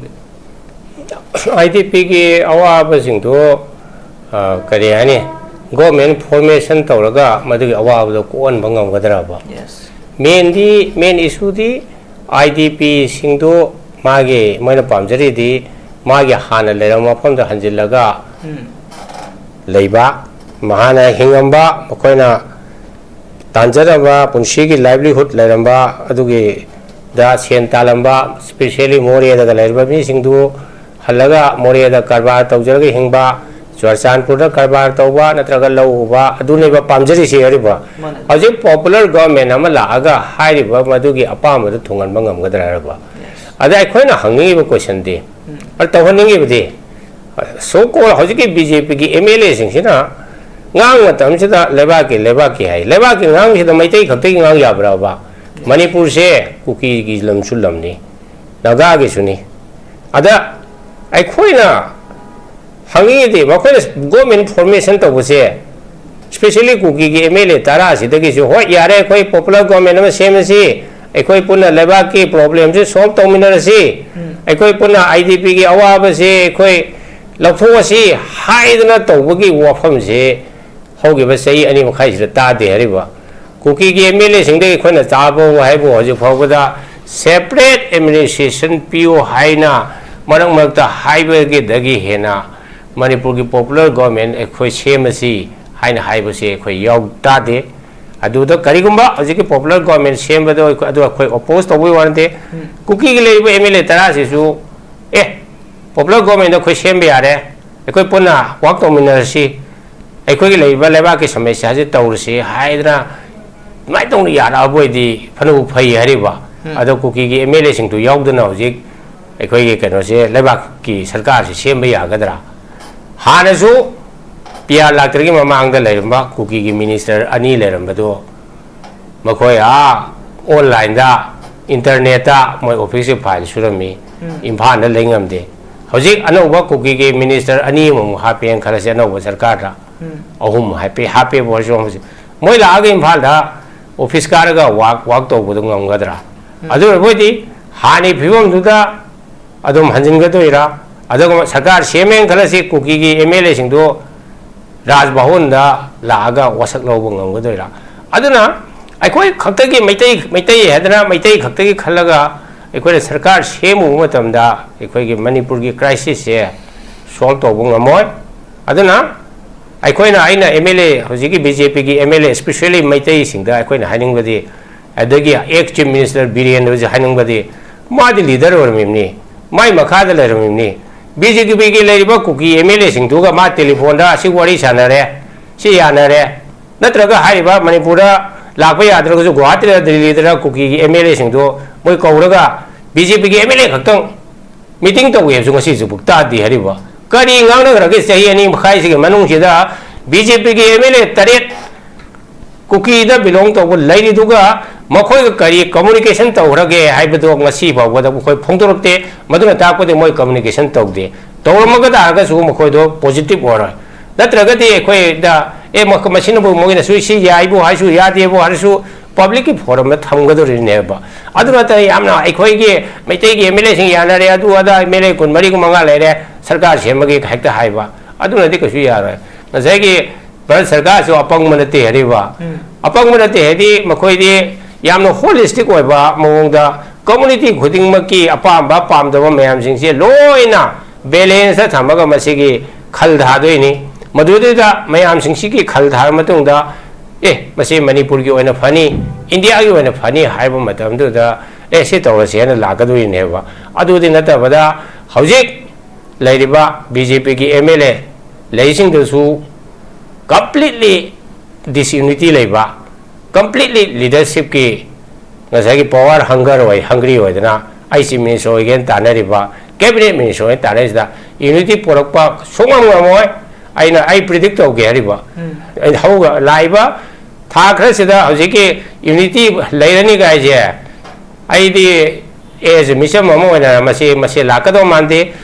ꯀꯩꯅꯣ ꯍꯥꯏꯗ ꯃꯈꯣꯏꯒꯤ power ꯄꯥꯝꯕ ꯃꯈꯣꯏ leadership ꯄꯥꯝꯕ chief minister ꯑꯣꯏꯅꯤꯡꯕ ꯃꯤꯁꯦ ꯍꯧꯖꯤꯛ BJPꯒꯤ ꯃꯔꯛꯇ MLA ꯁꯤ ꯌꯥꯝꯅ ꯂꯩꯔꯤ ꯑꯩꯁꯨ ꯑꯣꯏꯅꯤ ꯑꯩꯁꯨ ꯑꯇꯣꯞꯄ ꯑꯣꯏꯔꯒꯗꯤ ꯑꯩ ꯁꯄꯣꯔꯠ ꯇꯧꯔꯣꯏ ꯍꯥꯏꯕ ꯑꯗꯨ ꯃꯣꯏ ꯆꯤꯐ ꯃꯤꯅꯤꯁꯇꯔꯒꯤ ꯄꯋꯥꯔꯁꯤ ꯇꯥꯟꯅꯕꯅꯤꯅ ꯉꯁꯥꯏꯒꯤ ꯃꯤꯅꯤꯁꯇꯔ ꯑꯣꯏꯕꯒꯤ ꯄꯋꯥꯔꯁꯤ ꯇꯥꯟꯅꯕꯅꯤꯅ ꯃꯈꯣꯏꯒꯤ ꯃꯔꯛꯇ ꯃꯈꯣꯏ ꯌꯥꯅꯕ ꯑꯩꯗꯤ ꯂꯩꯔꯣꯏ ꯍꯥꯏꯅ ꯈꯜꯂꯤ ꯂꯩꯕ ꯇꯥꯔꯒꯁꯨ ꯑꯩꯅ ꯍꯥꯏꯅꯤꯡꯉꯤꯕꯗꯤ ꯀꯨꯀꯤꯒꯤ MLA ꯁꯤꯡꯁꯤꯁꯨ bring them on board ꯃꯈꯣꯏꯁꯨ ꯌꯥꯎꯍꯜꯂꯣ ꯑꯩꯈꯣꯏ ꯄ꯭ꯔꯣꯕ꯭ꯂꯦꯝ ꯁꯣꯜꯕ ꯇꯧꯃꯤꯟꯅꯁꯤ ꯉꯁꯥꯏꯒꯤ ꯃꯈꯣꯏꯒꯤ ꯑꯄꯥꯝꯕꯗꯨꯅ ꯀꯔꯤꯅꯣ ꯄꯥꯝꯗꯕꯅ ꯀꯔꯤꯅꯣ ꯍꯥꯏꯗꯣ ꯃꯣꯏ ꯌꯥꯎꯗꯅ ꯑꯩꯈꯣꯏ ꯈꯛꯇ ꯃꯩꯇꯩ ꯈꯛꯇꯅ ꯁꯔꯀꯥꯔ ꯁꯦꯝꯒꯅꯤ ꯈꯣꯠꯀꯅꯤ ꯂꯥꯎꯕꯗꯨꯗꯤ ꯌꯥꯝꯅ ꯃꯁꯤꯗꯤ ꯌꯥꯝ ꯍꯣꯂꯣ ꯑꯣꯏꯕ ꯍꯥꯏꯇꯥꯔꯦ ꯍꯣꯂꯣ ꯑꯣꯏꯕ ꯀ꯭ꯂꯦꯝ ꯑꯗꯨꯒ ꯃꯁꯤ ꯀꯔꯤ ꯍꯥꯏꯅꯤ ꯎꯇꯣꯡ ꯑꯍꯣꯕ ꯍꯥꯏꯗꯣ ꯑꯗꯨꯅ ꯍꯥꯏꯗꯤ ꯀꯔꯤ ꯍꯥꯏꯕꯅꯤ ꯍꯌꯦꯡ ꯀꯕꯨ ꯀꯕꯒꯤ ꯏꯁꯤꯡ ꯁꯣꯛꯄꯗ ꯃꯅꯤꯡ ꯃꯃꯥꯡ ꯍꯣꯇ꯭ꯔꯣꯡ ꯍꯣ ꯅꯇꯨ ꯂꯩꯃ ꯀꯥꯡ ꯀꯣꯛ ꯍꯥꯏꯗꯣ ꯑꯗꯨꯃꯥꯏꯅ ꯇꯧ ꯇꯥꯅꯤ ꯍꯥꯏꯕ ꯀꯩꯁꯨ ꯌꯥꯔꯣꯏ ꯍꯥꯏꯔꯤꯕ ꯃꯣꯏ ꯁꯔꯀꯥꯔꯅꯁꯨ ꯂꯣꯏ ꯈꯪꯉꯤꯅꯤ ꯃꯊꯖꯔꯒ ꯍꯧꯖꯤꯛꯀꯤ MLA ꯔꯥꯃꯦꯁꯣꯔꯅ ꯐꯣꯡꯗꯣꯛꯄꯁꯤꯗ ꯑꯩꯈꯣꯏꯒꯤ ꯀꯔꯤꯒꯨꯝꯕ ꯁꯦꯟꯇꯔꯅ ꯅꯕꯦꯝꯕꯔ ꯁꯤꯐꯥꯎꯒꯤ ꯃꯅꯨꯡꯗ ꯁꯦꯝꯃꯛꯇ ꯇꯥꯔꯒꯗꯤ ꯗꯤꯁꯦꯝꯕꯔ ꯐꯥꯎꯗ ꯑꯩꯈꯣꯏꯒꯤ ꯁ꯭ꯄꯤꯀꯔꯕꯨ ꯂꯤꯗꯔ ꯑꯣꯏꯅ ꯈꯟꯅꯅꯕꯒꯤ ꯃꯇꯥꯡꯁꯤꯗ ꯆꯤꯡ ꯑꯃꯁꯨꯡ ꯇꯝꯄꯥꯛꯀꯤ MLA ꯁꯤꯡꯒꯤ ꯑꯄꯨꯟꯕ ꯑꯩꯈꯣꯏꯒꯤ ꯆꯦ ꯆꯥꯡ ꯄꯨꯝꯅꯃꯛ ꯁꯦꯝ ꯁꯥꯔꯒ ꯂꯩꯔꯦ ꯍꯥꯏꯕ ꯋꯥꯐꯝ ꯑꯃꯗꯤ ꯐꯣꯡꯗꯣꯛꯂꯦ ꯍꯥꯏꯕ ꯇꯥꯔꯦ ꯃꯥꯅ ꯐꯣꯡꯗꯣꯛꯄꯁꯤꯗ ꯁꯤꯗꯤ ꯀꯃꯥꯏꯅ ꯆꯤꯡ ꯑꯃꯁꯨꯡ ꯇꯝꯄꯥꯛ ꯍꯥꯏꯁꯦ ꯁꯤꯗ ꯑꯩꯈꯣꯏꯅ ꯁ꯭ꯄꯦꯁꯤꯐꯤꯀꯦꯂꯤ ꯑꯩꯈꯣꯏꯅ ꯀꯣꯏꯁꯟ ꯍꯪꯅꯤꯡꯉꯤꯗꯤ ꯀꯨꯀꯤꯒꯤ MLA 10 ꯁꯤꯒꯤ ꯃꯈꯣꯏ ꯁ꯭ꯇꯦꯟ ꯀꯔꯤꯅꯣ ꯃꯈꯣꯏꯒ ꯃꯈꯣꯏ ꯄꯥꯎ ꯐꯥꯎꯅꯔꯕ꯭ꯔꯥ ꯅꯥꯒꯥꯒꯤ ꯂꯩꯕ MLA ꯁꯤꯡꯗꯤ ꯑꯗꯨꯝ ꯁꯔꯀꯥꯔ ꯁꯦꯝꯕꯗꯨ ꯄꯥꯝꯃꯤ ꯀꯣ ꯑꯗꯨ ꯅꯠꯇꯅ ꯑꯩꯅ ꯃꯉꯣꯟꯗ ꯍꯪꯅꯤꯡꯉꯤꯕ ꯀꯣꯏꯁꯟꯗꯤ ꯀꯨꯀꯤꯒꯤ MLA ꯁꯤꯡ ꯅꯣꯏ ꯋꯥꯔꯤ ꯁꯥꯔꯕ꯭ꯔꯥꯕ ꯃꯈꯣꯏ ꯑꯣꯄꯤꯅꯤꯌꯟꯗꯣ ꯄꯕ꯭ꯂꯤꯛꯀꯤ ꯐꯣꯔꯝꯗ ꯊꯝꯃꯣꯕ ꯑꯩꯅ ꯎꯕꯗꯗꯤ ꯀꯨꯀꯤꯒꯤ MLA ꯁꯤꯡꯁꯦ ꯃꯈꯣꯏꯗꯤ hostage ꯑꯣꯏꯅ ꯂꯩꯈ꯭ꯔꯕꯅꯤ they are held as hostage ꯀꯅꯥꯅ hostage ꯇꯧꯒꯦꯗ ꯁꯨ ꯇꯧꯔꯤꯕ ꯀꯥꯡꯕꯨ militant ꯀꯥꯡꯕꯨꯁꯤꯡ ꯃꯅꯤꯄꯨꯔꯒꯤ separate administration ꯇꯥꯜꯂꯤꯕ ꯀꯥꯡꯕꯨꯁꯤꯡꯗꯨꯒꯤ ꯃꯈꯣꯏꯒꯤ ꯒꯟ ꯄꯣꯏꯟꯗ ꯃꯣꯏꯁꯦ ꯋꯥ ꯑꯃꯇ ꯉꯥꯡꯍꯟꯗ ꯊꯝꯈ꯭ꯔꯕꯅꯦꯕ ꯉꯥꯡꯍꯜꯂꯣꯕ ꯍꯧꯖꯤꯛꯀꯤ ꯔꯥꯃꯦꯁꯣꯔꯅ ꯉꯝꯃꯒꯗꯤ ꯑꯩꯈꯣꯏ ꯄꯣꯄꯨꯂꯔ ꯒꯣꯔꯃꯦꯟ ꯁꯦꯝꯃꯒ ꯅꯈꯣꯏꯒꯤ ꯑꯩꯈꯣꯏ ꯄ꯭ꯔꯣꯕ꯭ꯂꯦꯝ ꯁꯣꯜꯕ ꯇꯧꯅꯩ ꯍꯥꯏꯍꯜꯂꯣꯕ ꯍꯥꯏꯔꯣꯏꯕ ꯑꯗꯨꯅ ꯆꯤꯡ ꯇꯝ ꯍꯥꯏꯗꯅ ꯌꯥꯝꯅ ambiguous ꯑꯣꯏꯕ general ꯑꯣꯏꯕ ꯑꯗꯨꯃꯥꯏꯅ ꯇꯧꯅ ꯉꯥꯡꯉꯒ ꯄ꯭ꯔꯖꯥꯗ ꯊꯥꯖꯅꯔꯕ ꯑꯗꯨꯒꯤ ꯇꯧꯕꯗꯣ ꯃꯗꯨ ꯈꯤꯇꯪꯗꯤ ꯋꯥꯠꯂꯦꯅ ꯈꯜꯂꯤ ꯁ꯭ꯄꯦꯁꯤꯐꯤꯀꯦꯂꯤ ꯑꯩꯈꯣꯏꯅ ꯍꯪꯖꯅꯤꯡꯉꯤ ꯄ꯭ꯔꯖꯥꯒꯤ ꯃꯤꯍꯨꯠ ꯑꯣꯏꯅ ꯀꯨꯀꯤꯒꯤ MLA ꯁꯤꯡꯁꯤ ꯀꯔꯤ ꯃꯣꯠ ꯂꯩꯒꯦ on formation of new government ꯍꯧꯖꯤꯛ ꯃꯦꯖꯣꯔꯤꯇꯤ ꯂꯩꯅꯤ ꯍꯥꯏꯁꯦ ꯂꯩꯔꯦꯅꯁꯨ ꯈꯜꯂꯁꯦꯕ ꯃꯣꯏ ꯀ꯭ꯂꯦꯝ ꯁ꯭ꯇꯤꯛ ꯇꯧꯔꯦꯅꯁꯨ ꯂꯧꯔꯁꯦꯕ ꯃꯗꯨꯗ ꯒꯕꯔꯅꯔꯅ ꯁꯔꯀꯥꯔ ꯁꯦꯝꯍꯟꯕꯤꯔꯛꯀꯗ꯭ꯔꯕ ꯑꯗ ꯒꯕꯔꯅꯔꯁꯨ ꯀꯩꯁꯨ ꯃꯥ ꯄꯋꯥꯔ ꯂꯩꯄꯣꯟꯇꯦ governor is the agent of the central government ever central government prime minister Narendra Modi home minister Amit Shah central cabinet na manipur ki situation sida karamba khongthang thangaga manipur ki phagadage haibawgi wafam do yam kupna naina matongda governor di only mangonda advice pirakadabani governor gi su kusu power legadabanate governor is just like a post office neba माजे थंगे से वेदे rubber stamp नी गान सु हाइनरी दनो को मादी centre न हाइरक को अदु तंग तौजबनी अदु मा स्वाइदा सही डेवलपमेंट की करी अमा मन सिंगबा एडमिनिस्ट्रेशन दा माना मकु कोइदना रिव्यू तौबा खोपा सि तौबा खोपा हाइदो चीफ मिनिस्टर की मोशनना खरा मखै बुदि तौरी को अदु चीफ मिनिस्टर न लेबा पावर दो गवर्नर दा चे दा दि लेरम याय प्रैक्टिकली दि लेते कैना द सेंटर की रूल नेबा प्रेजेंट रूल है अदुना हजिक से अना अरोबदा हाइनिंगबसे सुमाय सरकार सेंबई वा तौदना ngang प्रजादा उफुन चाइदगी सरुपदी अहमदा सिचुएशन से कॉन्फ्लिक्ट से रिजॉल्व तौनबा सेंटर दा तक्षिन बिउ वांस कॉन्फ्लिक्ट से की लेत्र मतुंग ददी पॉपुलर गवर्नमेंट है मसाना नेचुरली असम लाक्सगदबनी अदु नतबिदा ngaktangi mayamda akhoi honari hana tawbuse mase khitang मसे कोई पब्लिक की मियंग ददी मसे याम कानदबा अदुगुंबा स्लोगान तौबा अदुगा कम्युनिकेशन तौबने हाइना अदुमाइना अरोइबगे राउंड थमजगे ꯅꯣꯏꯁꯤ ꯑꯩꯈꯣꯏꯒꯤ ꯍꯧꯖꯤꯛ ꯍꯧꯖꯤꯛ ꯂꯩꯔꯤꯕ ꯁꯤꯆꯨꯋꯦꯁꯟꯁꯤꯗ ꯑꯩꯈꯣꯏꯒꯤ ꯃꯤꯌꯥꯝꯗ ꯕꯥꯁꯟ ꯐꯣꯡꯗꯣꯛꯄꯒꯤ ꯃꯍꯨꯠꯇ ꯁꯦꯟꯇꯔꯗ ꯄ꯭ꯔꯦꯁꯔ ꯄꯤꯔꯒ ꯌꯥꯝ ꯊꯨꯅ ꯁꯣꯂꯨꯁꯟ ꯄꯨꯔꯛꯄ ꯇꯉꯥꯏ ꯐꯗꯦ ꯍꯥꯏꯕꯗꯨꯅꯤ ꯊꯝꯕꯤꯔꯤꯁꯤ ꯌꯥꯝ ꯅꯨꯡꯉꯥꯏꯖꯩ ꯑꯗꯨꯒ ꯑꯔꯣꯏꯕ ꯔꯥꯎꯟ ꯍꯥꯏꯕ ꯇꯥꯔꯦ ꯑꯔꯣꯏꯕ ꯔꯥꯎꯟꯁꯤꯒꯤ ꯑꯩꯈꯣꯏꯒꯤ ꯋꯥꯡꯁꯤ ꯑꯩꯈꯣꯏꯒꯤ ꯄꯥꯎꯡꯗ ꯂꯥꯛꯆꯒꯦ ꯑꯩꯈꯣꯏꯒꯤ ꯍꯧꯖꯤꯛ ꯍꯧꯖꯤꯛ ꯂꯩꯔꯤꯕ ꯃꯅꯤꯄꯨꯔꯒꯤ ꯏꯔꯥꯡ ꯑꯁꯤ ꯆꯍꯤ 2 ꯃꯈꯥꯏ ꯍꯦꯜꯂꯕ ꯐꯥꯎꯕ ꯑꯗꯨꯛꯀꯤ ꯃꯇꯤꯛ ꯑꯩꯈꯣꯏꯒꯤ ꯃꯤꯁꯤ ꯃꯤꯅꯥ ꯊꯣꯛꯈꯤꯕ ꯌꯥꯝꯅ ꯇꯝꯊꯤꯕ ꯃꯤꯅꯩ ꯆꯠꯊꯔꯒ ꯍꯥꯠꯈꯤꯕ ꯑꯩꯈꯣꯏꯒꯤ ꯆꯤꯡ ꯑꯃꯁꯨꯡ ꯇꯝꯄꯥꯛꯀꯤ ꯃꯤꯑꯣꯏꯁꯤꯡ ꯁꯤꯈꯤꯕꯁꯤ ꯑꯗꯨꯛꯀꯤ ꯃꯇꯤꯛ ꯑꯩꯈꯣꯏꯒꯤ ꯆꯅꯤꯒꯤ ꯃꯊꯛꯇ ꯁꯤꯈꯤꯕ ꯑꯗꯨꯒ ꯃꯤꯑꯣꯏ ꯀꯌꯥꯃꯔꯨꯝ ꯊꯤꯕ ꯈꯪꯗꯅ ꯃꯥꯡꯈꯤꯕꯒꯤ ꯍꯧꯖꯤꯛ ꯐꯥꯎꯕ ꯊꯤꯕ ꯐꯪꯗꯕ ꯃꯌꯥꯝ ꯂꯩꯔꯤ ꯍꯤꯡꯅ ꯍꯤꯡꯅ ꯑꯩꯈꯣꯏꯒꯤ ꯑꯥꯔꯃꯤꯒꯤ ꯀꯦꯝꯗ ꯆꯪꯈꯤꯕ ꯐꯥꯎꯗ ꯐꯪꯈꯤꯗꯕꯒꯤ ꯄ꯭ꯔꯣꯕ꯭ꯂꯦꯝ ꯃꯌꯥꯝ ꯑꯃ ꯂꯩꯔꯤ ꯁꯤꯒꯨꯝꯂꯕ ꯌꯥꯝꯅ ꯑꯗꯨꯛꯀꯤ ꯃꯇꯤꯛ ꯊꯃꯣꯏ ꯁꯣꯛꯅꯤꯡꯉꯥꯏ ꯑꯣꯏꯔꯕ ꯊꯧꯗꯣꯛ ꯀꯌꯥꯃꯔꯨꯝ ꯊꯣꯛꯂꯕ ꯐꯥꯎꯕꯗ ꯁꯦꯟꯇꯔꯒꯤ ꯃꯤꯠꯌꯦꯡꯗ ꯍꯧꯖꯤꯛ ꯐꯥꯎꯕ ꯏꯔꯥꯡ ꯑꯁꯤ ꯂꯣꯏꯁꯤꯟꯅꯅꯕꯒꯤ ꯈꯣꯡꯊꯥꯡ ꯄꯥꯏꯈꯠꯂꯛꯄꯒꯤ ꯃꯃꯤꯁꯤ ꯀꯌꯥ ꯀꯟꯅ ꯎꯗ꯭ꯔꯤ ꯑꯩꯈꯣꯏꯒꯤ ꯏꯟꯗꯤꯌꯥꯒꯤ ꯃꯐꯝꯁꯤꯡ ꯑꯇꯣꯞꯄ ꯃꯐꯝꯁꯤꯡꯗ ꯑꯩꯈꯣꯏꯒꯤ ꯇꯦꯔꯔ ꯑꯦꯇꯦꯛꯁꯤꯡ ꯆꯠꯊꯔꯛꯄ ꯃꯇꯝꯗ ꯑꯩꯈꯣꯏ ꯅꯨꯃꯤꯠ 2-3ꯒꯤ ꯃꯅꯨꯡꯗ ꯌꯥꯝꯅ ꯀꯟꯅ ꯈꯨꯠ ꯍꯟꯈꯤꯕ ꯑꯩꯈꯣꯏꯒꯤ ꯃꯌꯥꯝꯅ ꯈꯪꯅ ꯂꯩꯕ ꯌꯥꯝꯅ ꯆꯥꯎꯅ ꯃꯥꯏ ꯄꯥꯛꯈꯤꯕ ꯏꯟꯗꯤꯌꯥꯒꯤ ꯑꯩꯈꯣꯏꯒꯤ ꯁꯤꯟꯗꯨꯔ ꯍꯥꯏꯅ ꯇꯧꯈꯤꯕ ꯑꯩꯈꯣꯏꯒꯤ ꯑꯣꯄꯔꯦꯁꯟ ꯁꯤꯟꯗꯨꯔ ꯀꯥꯏꯅ ꯇꯧꯈꯤꯕ ꯑꯩꯈꯣꯏ ꯈꯨꯗꯛꯇ ꯍꯜꯂꯒ ꯑꯩꯈꯣꯏꯒꯤ ꯑꯦꯇꯦꯛ ꯆꯠꯊꯗꯅ ꯑꯩꯈꯣꯏꯒꯤ ꯂꯃꯟ ꯈꯨꯝꯈꯤꯕꯒꯤ ꯊꯧꯗꯣꯛꯁꯤꯡ ꯂꯩꯈꯤ ꯑꯗꯨ ꯄꯤꯛꯂꯕ ꯏꯟꯗꯤꯌꯥꯒꯤ ꯁ꯭ꯇꯦꯠ ꯃꯅꯨꯡꯗ ꯑꯩꯈꯣꯏꯒꯤ ꯊꯣꯛꯆꯕ ꯑꯩꯈꯣꯏꯒꯤ ꯃꯅꯤꯄꯨꯔꯗ ꯑꯩꯈꯣꯏꯒꯤ ꯃꯤꯁꯤ ꯃꯤꯅꯥ ꯑꯗꯨꯛꯀꯤ ꯃꯇꯤꯛ ꯌꯥꯝꯅ ꯑꯩꯈꯣꯏꯒꯤ ꯂꯥꯟꯖꯗ꯭ꯔꯕ ꯃꯤꯆꯝ ꯀꯌꯥꯃꯔꯨꯝ ꯑꯗꯨꯒ ꯆꯍꯤ ꯐꯥꯗ꯭ꯔꯤꯕ ꯑꯉꯥꯡ ꯐꯥꯎꯕ ꯇꯝꯊꯤꯅ ꯍꯥꯠꯅꯕ ꯁꯤꯒꯨꯝꯕ ꯊꯧꯗꯣꯛ ꯊꯣꯛꯂꯕ ꯐꯥꯎꯕ ꯏꯔꯥꯡ ꯑꯁꯤ ꯂꯣꯏꯁꯤꯟꯕꯒꯤ ꯑꯗꯨꯒ ꯍꯧꯖꯤꯛ ꯍꯧꯖꯤꯛ ꯃꯔꯨꯑꯣꯏꯅ ꯑꯩꯈꯣꯏꯒꯤ ꯅꯦꯁꯅꯦꯜ ꯍꯥꯏꯋꯦꯁꯤꯡ ꯆꯠꯊꯣꯛ ꯆꯠꯁꯤꯟ ꯇꯧꯕꯒꯤ ꯑꯃ ꯐꯥꯎꯕ ꯌꯥꯍꯟꯗꯕ ꯐꯤꯕꯝꯁꯤꯗ ꯂꯩꯔꯤꯕ ꯑꯩꯈꯣꯏꯒꯤ ꯃꯔꯨꯑꯣꯏꯅ ꯃꯩꯇꯩꯁꯤꯡ ꯆꯠꯍꯟꯕ ꯌꯥꯗꯕ ꯑꯗꯨꯒꯨꯝꯕ ꯐꯤꯕꯝ ꯑꯃꯗ ꯂꯩꯔꯤ ꯍꯥꯏꯔꯤꯕꯁꯤꯗꯤ ꯑꯩꯈꯣꯏ ꯁꯦꯟꯇꯔ ꯂꯤꯗꯔꯁꯤꯡꯅ ꯃꯅꯤꯄꯨꯔꯗ ꯌꯦꯡꯂꯤꯕ ꯃꯤꯠꯌꯦꯡꯁꯤ ꯀꯃꯥꯏꯅ ꯌꯦꯡꯕ ꯍꯧꯖꯤꯛ ꯑꯣꯏꯔꯤꯕ ꯁꯤꯆꯨꯋꯦꯁꯟꯁꯤꯗ ꯌꯥꯗ꯭ꯔꯦ ꯑꯗꯨꯒꯤꯗꯤ ꯀꯔꯤꯝꯇ ꯌꯥꯗ꯭ꯔꯦ ꯑꯗꯨꯅ ꯁꯦꯟꯇꯔꯅ ꯑꯩꯈꯣꯏꯕꯨ ꯃꯤ ꯅꯠꯇꯕ ꯑꯗꯨꯒ ꯏꯟꯗꯤꯌꯥ ꯅꯠꯇꯕꯗꯧꯅ ꯌꯦꯡꯕꯒꯤ ꯄꯣꯠ ꯑꯃ ꯂꯩꯕꯅꯤꯅ ꯑꯩꯈꯣꯏ ꯁꯦꯟꯇꯔꯗ ꯊꯦꯡꯅꯕ ꯑꯃ ꯆꯪꯉꯦꯕ ꯁꯦꯟꯇꯔꯗ ꯊꯦꯡꯅꯒꯗꯧꯔꯤꯕꯁꯤꯗ ꯆꯞ ꯃꯥꯟꯅꯕꯅꯤ ꯁꯦꯟꯇꯔꯒꯤ ꯃꯥꯌꯣꯛꯇ ꯑꯩꯈꯣꯏꯅ ꯊꯦꯡꯅꯒꯗꯧꯔꯤꯕꯁꯦ ꯁꯔꯀꯥꯔ ꯄꯥꯏꯗꯅ ꯆꯨꯝꯅꯒꯤ MLAꯅꯤ BJPꯒꯤ ꯁꯦꯟꯇꯔꯗ ꯔꯨꯜ ꯇꯧꯔꯤꯕ ꯗꯕꯜ ꯏꯟꯖꯤꯟꯒꯤ ꯄꯥꯔꯇꯤꯒꯤ MLAꯅꯤ ꯍꯥꯏꯅ ꯁꯨꯝ ꯄꯪꯂꯩ ꯂꯩꯕ ꯀꯔꯤꯝꯇꯁꯨ ꯇꯧꯕ ꯌꯥꯗꯕ ꯃꯔꯣꯟꯁꯨ ꯊꯣꯛꯄꯁꯨ ꯌꯥꯗꯕ ꯑꯁꯤꯅ ꯁꯦꯟꯇꯔꯗ ꯇꯛꯁꯤꯟꯒꯗꯕꯒ ꯁꯔꯀꯥꯔ ꯑꯃ ꯑꯣꯏꯅ ꯂꯩꯍꯜꯂꯕꯗꯤ ꯑꯗꯨꯒꯤ ꯄꯣꯖꯤꯁꯟꯗꯨꯗ ꯁꯦꯟꯇꯔꯗ ꯊꯦꯡꯅꯕꯒ ꯁꯔꯀꯥꯔꯗꯨ ꯐꯠꯇ꯭ꯔꯦꯅ ꯈꯜꯂꯁꯤ ꯑꯁꯤꯁꯨ ꯑꯩꯈꯣꯏꯅ ꯑꯃꯨꯛ ꯌꯦꯡꯕ ꯑꯃ ꯆꯪꯉꯦꯕ ꯍꯧꯖꯤꯛ ꯂꯩꯔꯤꯕ ꯁ꯭ꯇꯦꯞꯁꯤꯅ ꯁꯦꯟꯇꯔꯗ ꯀꯔꯤꯝꯇ ꯍꯥꯏꯔꯣꯏꯕ ꯀꯔꯤꯝꯇ ꯍꯥꯏꯔꯣꯏꯕ ꯉꯝꯃꯣꯏꯕ ꯁꯦꯟꯇꯔꯅꯁꯨ ꯇꯥꯔꯣꯏꯕ ꯁꯨꯃꯥꯏꯅ ꯄꯨꯂꯞ ꯁꯤꯟꯃꯤꯟꯅꯔꯦꯀꯣ ꯑꯗꯨꯗ ꯑꯩꯈꯣꯏꯒꯤ ꯄ꯭ꯔꯣꯕ꯭ꯂꯦꯝꯁꯤ ꯁꯣꯜꯕ ꯇꯧꯒꯗꯕꯁꯤ ꯄꯣꯂꯤꯇꯤꯁꯤꯌꯥꯟꯅꯁꯨ ꯇꯧꯗ꯭ꯔꯕ ꯁꯔꯀꯥꯔ ꯑꯃ ꯁꯦꯝꯗꯅ ꯃꯗꯨꯅ ꯈꯔ ꯍꯥꯏꯍꯟꯒꯗꯕꯁꯨ ꯍꯥꯏꯍꯟꯗ꯭ꯔꯕ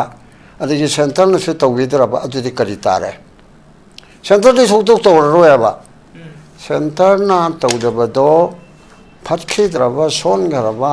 ꯑꯩꯈꯣꯏꯒꯤ ꯂꯥꯏꯔꯤꯛ ꯍꯩꯇꯕ MLAꯁꯤꯡ ꯑꯁꯤꯅ ꯃꯣꯏꯅ ꯅꯠꯇ꯭ꯔꯗꯤ ꯌꯥꯗꯦꯗꯅ ꯑꯩ ꯂꯥꯏꯔꯤꯛ ꯍꯩꯕ ꯅꯕꯀꯤꯁꯣꯔ ꯂꯥꯏꯔꯤꯛ ꯍꯩꯕ ꯍꯣꯡꯕ ꯆꯥꯎꯕ ꯂꯥꯏꯔꯤꯛ ꯍꯩꯕꯗꯨꯅ ꯃꯤ ꯂꯥꯛ ꯑꯃꯗ ꯋꯥ ꯉꯥꯡꯕꯗ ꯈꯣꯕꯥꯛ ꯈꯨꯗꯅ ꯐꯖꯩꯍꯦ ꯍꯥꯏꯕꯗꯨ ꯈꯛꯇꯅꯤ ꯑꯗꯨꯒ ꯂꯩꯄꯥꯛ ꯄꯨꯝꯕ ꯑꯗꯩ ꯁꯔꯀꯥꯔꯅ ꯃꯥ ꯍꯥꯏꯁꯦ ꯃꯁꯤ ꯌꯥꯅꯤꯡꯉꯤ ꯌꯥꯅꯤꯡꯗꯦꯅ ꯅꯣꯠ ꯇꯧꯒꯗꯕ ꯄꯣꯏꯟꯠꯇꯨꯗꯤ ꯑꯣꯏꯗꯦꯕ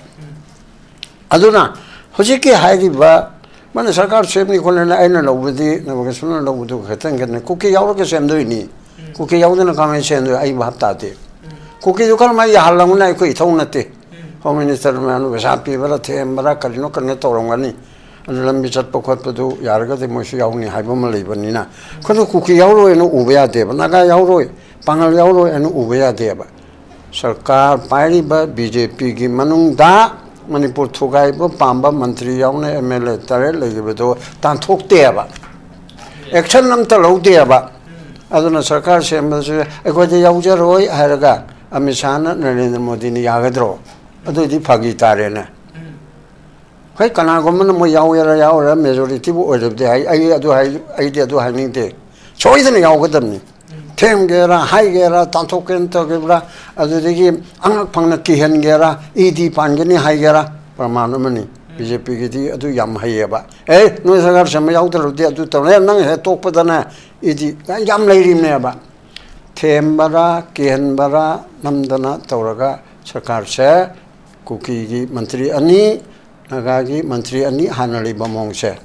ꯑꯗꯒꯤ ꯔꯨꯂꯤꯡꯗ ꯄꯥꯡꯒꯜ ꯌꯥꯎꯔꯒꯗꯤ ꯃꯥꯏꯁꯨ ꯑꯃꯅꯤ ꯄꯤꯒꯗꯕꯅꯤ ꯌꯥꯎꯗꯕꯅꯤꯅ ꯌꯥꯎꯗ꯭ꯔꯦ ꯑꯗꯨ ꯇꯧꯔꯒ ꯑꯇꯩ ꯃꯌꯥꯝꯁꯤ ꯇꯧꯔꯒ ꯁꯦꯝꯒꯗꯕꯅꯦꯕ ꯑꯗꯨꯒꯤ ꯄꯣꯠ ꯑꯗꯣ ꯂꯩꯗꯅ ꯑꯩꯈꯣꯏꯅ ꯁꯔꯀꯥꯔꯁꯤꯗ ꯃꯥ ꯌꯥꯎꯗ꯭ꯔꯕꯗꯤ ꯃꯥ ꯌꯥꯎꯔꯕꯗꯤ ꯃꯥꯅ ꯃꯟꯇ꯭ꯔꯤ ꯑꯣꯏꯔꯕꯗꯤ ꯃꯥꯅ ꯑꯣꯏꯗ꯭ꯔꯗꯤ ꯑꯩꯈꯣꯏꯒꯤ ꯏꯊꯧ ꯅꯠꯇꯦꯕ ꯃꯣꯏꯅ ꯃꯟꯇ꯭ꯔꯤ 12 ꯆꯤꯐ ꯃꯤꯅꯤꯁꯇꯔꯅ ꯂꯨꯆꯤꯡꯕ ꯑꯁꯤ ꯁꯦꯝꯒꯗꯕꯅꯤ ꯑꯗꯨꯒ Noi na chom ne ge MLA oibeda noi na kol hange kalim ngam jadre hai dai do mantri oirabani na adege tongan tongan ma committee ge chairman oirabani na adu oirabani na center ta tak se lo hai bisi mayam na pressure pi be no ngai ne ba ko koi MLA sing se ching tho ga mantri sing se ching tho ga center da chalu hai na ko ta taruk ti yang mai na phana phatta ba sarkar mo oiraba so ta taruk ta di makhal lenga ne ba ko Hana yu gomna karimsa tawdre tawngam dre hargadi adu di nang chu to pura hanak ti solution tawro ai mayam hawraga tawye ba adu khatang tanja amadi tha taruki tanja amatang de anu wala ka du batom di heri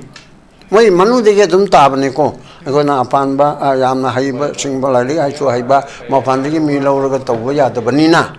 lairi wa step si gi manung de gi man semata ba adu da people na akona warning hagadra akoi noi sengwa de ripse noi machen thika munabegi pesa munabegi oina na te ko hoji chayani makai soraba asida center na so kalim to bidra basida noi handak oliba noi na center ta thakna ra tha taru ki manunda puna magse solve to ngam drabdi noi na thakta so Nepal type to oi haning halibro ai to ba pam mai wana te ko si khanga ne mo jo mi ne ba ko hon pangchai chai bi wani at handak ko na pai sida mong ta ba mo hoi moi gi party ki vote ki khodong cha ba lo to chu lo cha lo to chu ta kalite mai am goi bo ji ki to IDP sing ji handle han na ba security IDP je kan mai handle han ga ge de ko chu chaurang na dong khang jai na IDP handle han na ba gi da mukta mai kai ka de ki tawraga madu gi negotiate tawna na ba ma sem gani adagi kana khoi ge security gi arrangement na kal mai to gani chu chanpur da security ka thamgani more da ka thamgani mai tai lei ba yan na ba kangpo pe ka thamgani whereas somda tampakta hani ge kuki ching lei ba da mai tai be ka tawra ro hain tawre adigi situation sai kala mana khabar nungdang wa yang ra mi chatpa yare de hai ba ko mi chatpa hani ge gumna tawdre yam official on makte lok tuktri Karino khabar nu thengnamni yare hairabani na moina nahan waram haigi besi kogi kuki chu choidani yaugani tawada bolam bicha thok chasin che yabadan to orakanda tawni moi chama ma chani ma impal da raj babanda lakadorim ni ko ji alpota hangalna chapdi yare dana ko maramdi maitaina ai maitaina haibanate sidadi kuki ma lakpada ko kachu tawraro ba ada somna chu moi chu moi ge di khangdre adugi phibum leibanina phibum che kharap phagalakpagi oina leibanina ai har che sarkar seman ningba matu wa ekta I thawa yaudana adugi wanate hauji leiba phibum che betterment mo oina na ba president runa kalim to bide hane sarkar jun kalim to de adu punama ke experience to kai ge song do kanga banina handakti nong samak na tarapsu kaitang mong ta ba pot am oiraga tha taruki minung dai ko yengani anu wala ka government do popular government do phagera pharore chai na hanana khan gharabani na no yengani tha taruki manung da karin do to wangam darabi no chu get out haidana miyamna to gone ba asigi maraga sida aina hairipse center na karin to biro ya ba to biro da ba sida ma to rakane ko sarkar semona ka dauni haraga center na countries to biro da wardi sarkar to semal leraga mana takshin gadam ne ba no chalu minister finance minister adu minister chalu hayana miyam huptana lakama yomsindana tawraga thabuk to hon gadam ne ba ai okta bisa haita bisa do yaroi natradi nang lem tharoi han mayam na har ka dui ne ba adu ma praja gi pen na ba tawdradi miot minai da no yauksan labji hana na tawgib ne tawgra hanati yaroi hai ba mong sa dai khoi mam na phutmina ba ma change ba adu ga har sini jike am chu tawda lei du churu ku di khaitang di tawler ga khoi mam yeng ne la ka ngak ta na sendana center da du har so ne adu tawro so ne hai na tawra ga sin ba ya ga ni adugi dang to phagadra haibani kaigunaibo amukcha hanjela center na to bidre ba center na to bidre jai home to harimina president ruldo center na law na to bigada bo the IDP hanjela da lam men ba terrorist ne kai na pa ba hat pa khot pa ko zero tolerance kai ju to ri yam phai ne ꯑꯗꯨꯒꯨꯝꯕ ꯒꯤ ꯇꯧꯗꯅ ꯇꯧꯅꯦ ꯑꯗꯨꯅ ꯈꯨꯠ ꯊꯥꯗꯦ iron hand ꯇꯧꯗꯦ ꯁꯨꯝ ꯇꯧꯁꯤꯟꯅꯕꯗꯧꯅ ꯇꯧꯋꯦꯕ ꯀꯗꯥꯏꯗ ꯑꯦꯛꯁꯄꯥꯔꯠꯅꯦꯅ ꯍꯥꯏꯔꯤꯕꯅ ꯑꯣꯅꯔꯦꯕꯜ ꯒꯚꯔꯅꯔ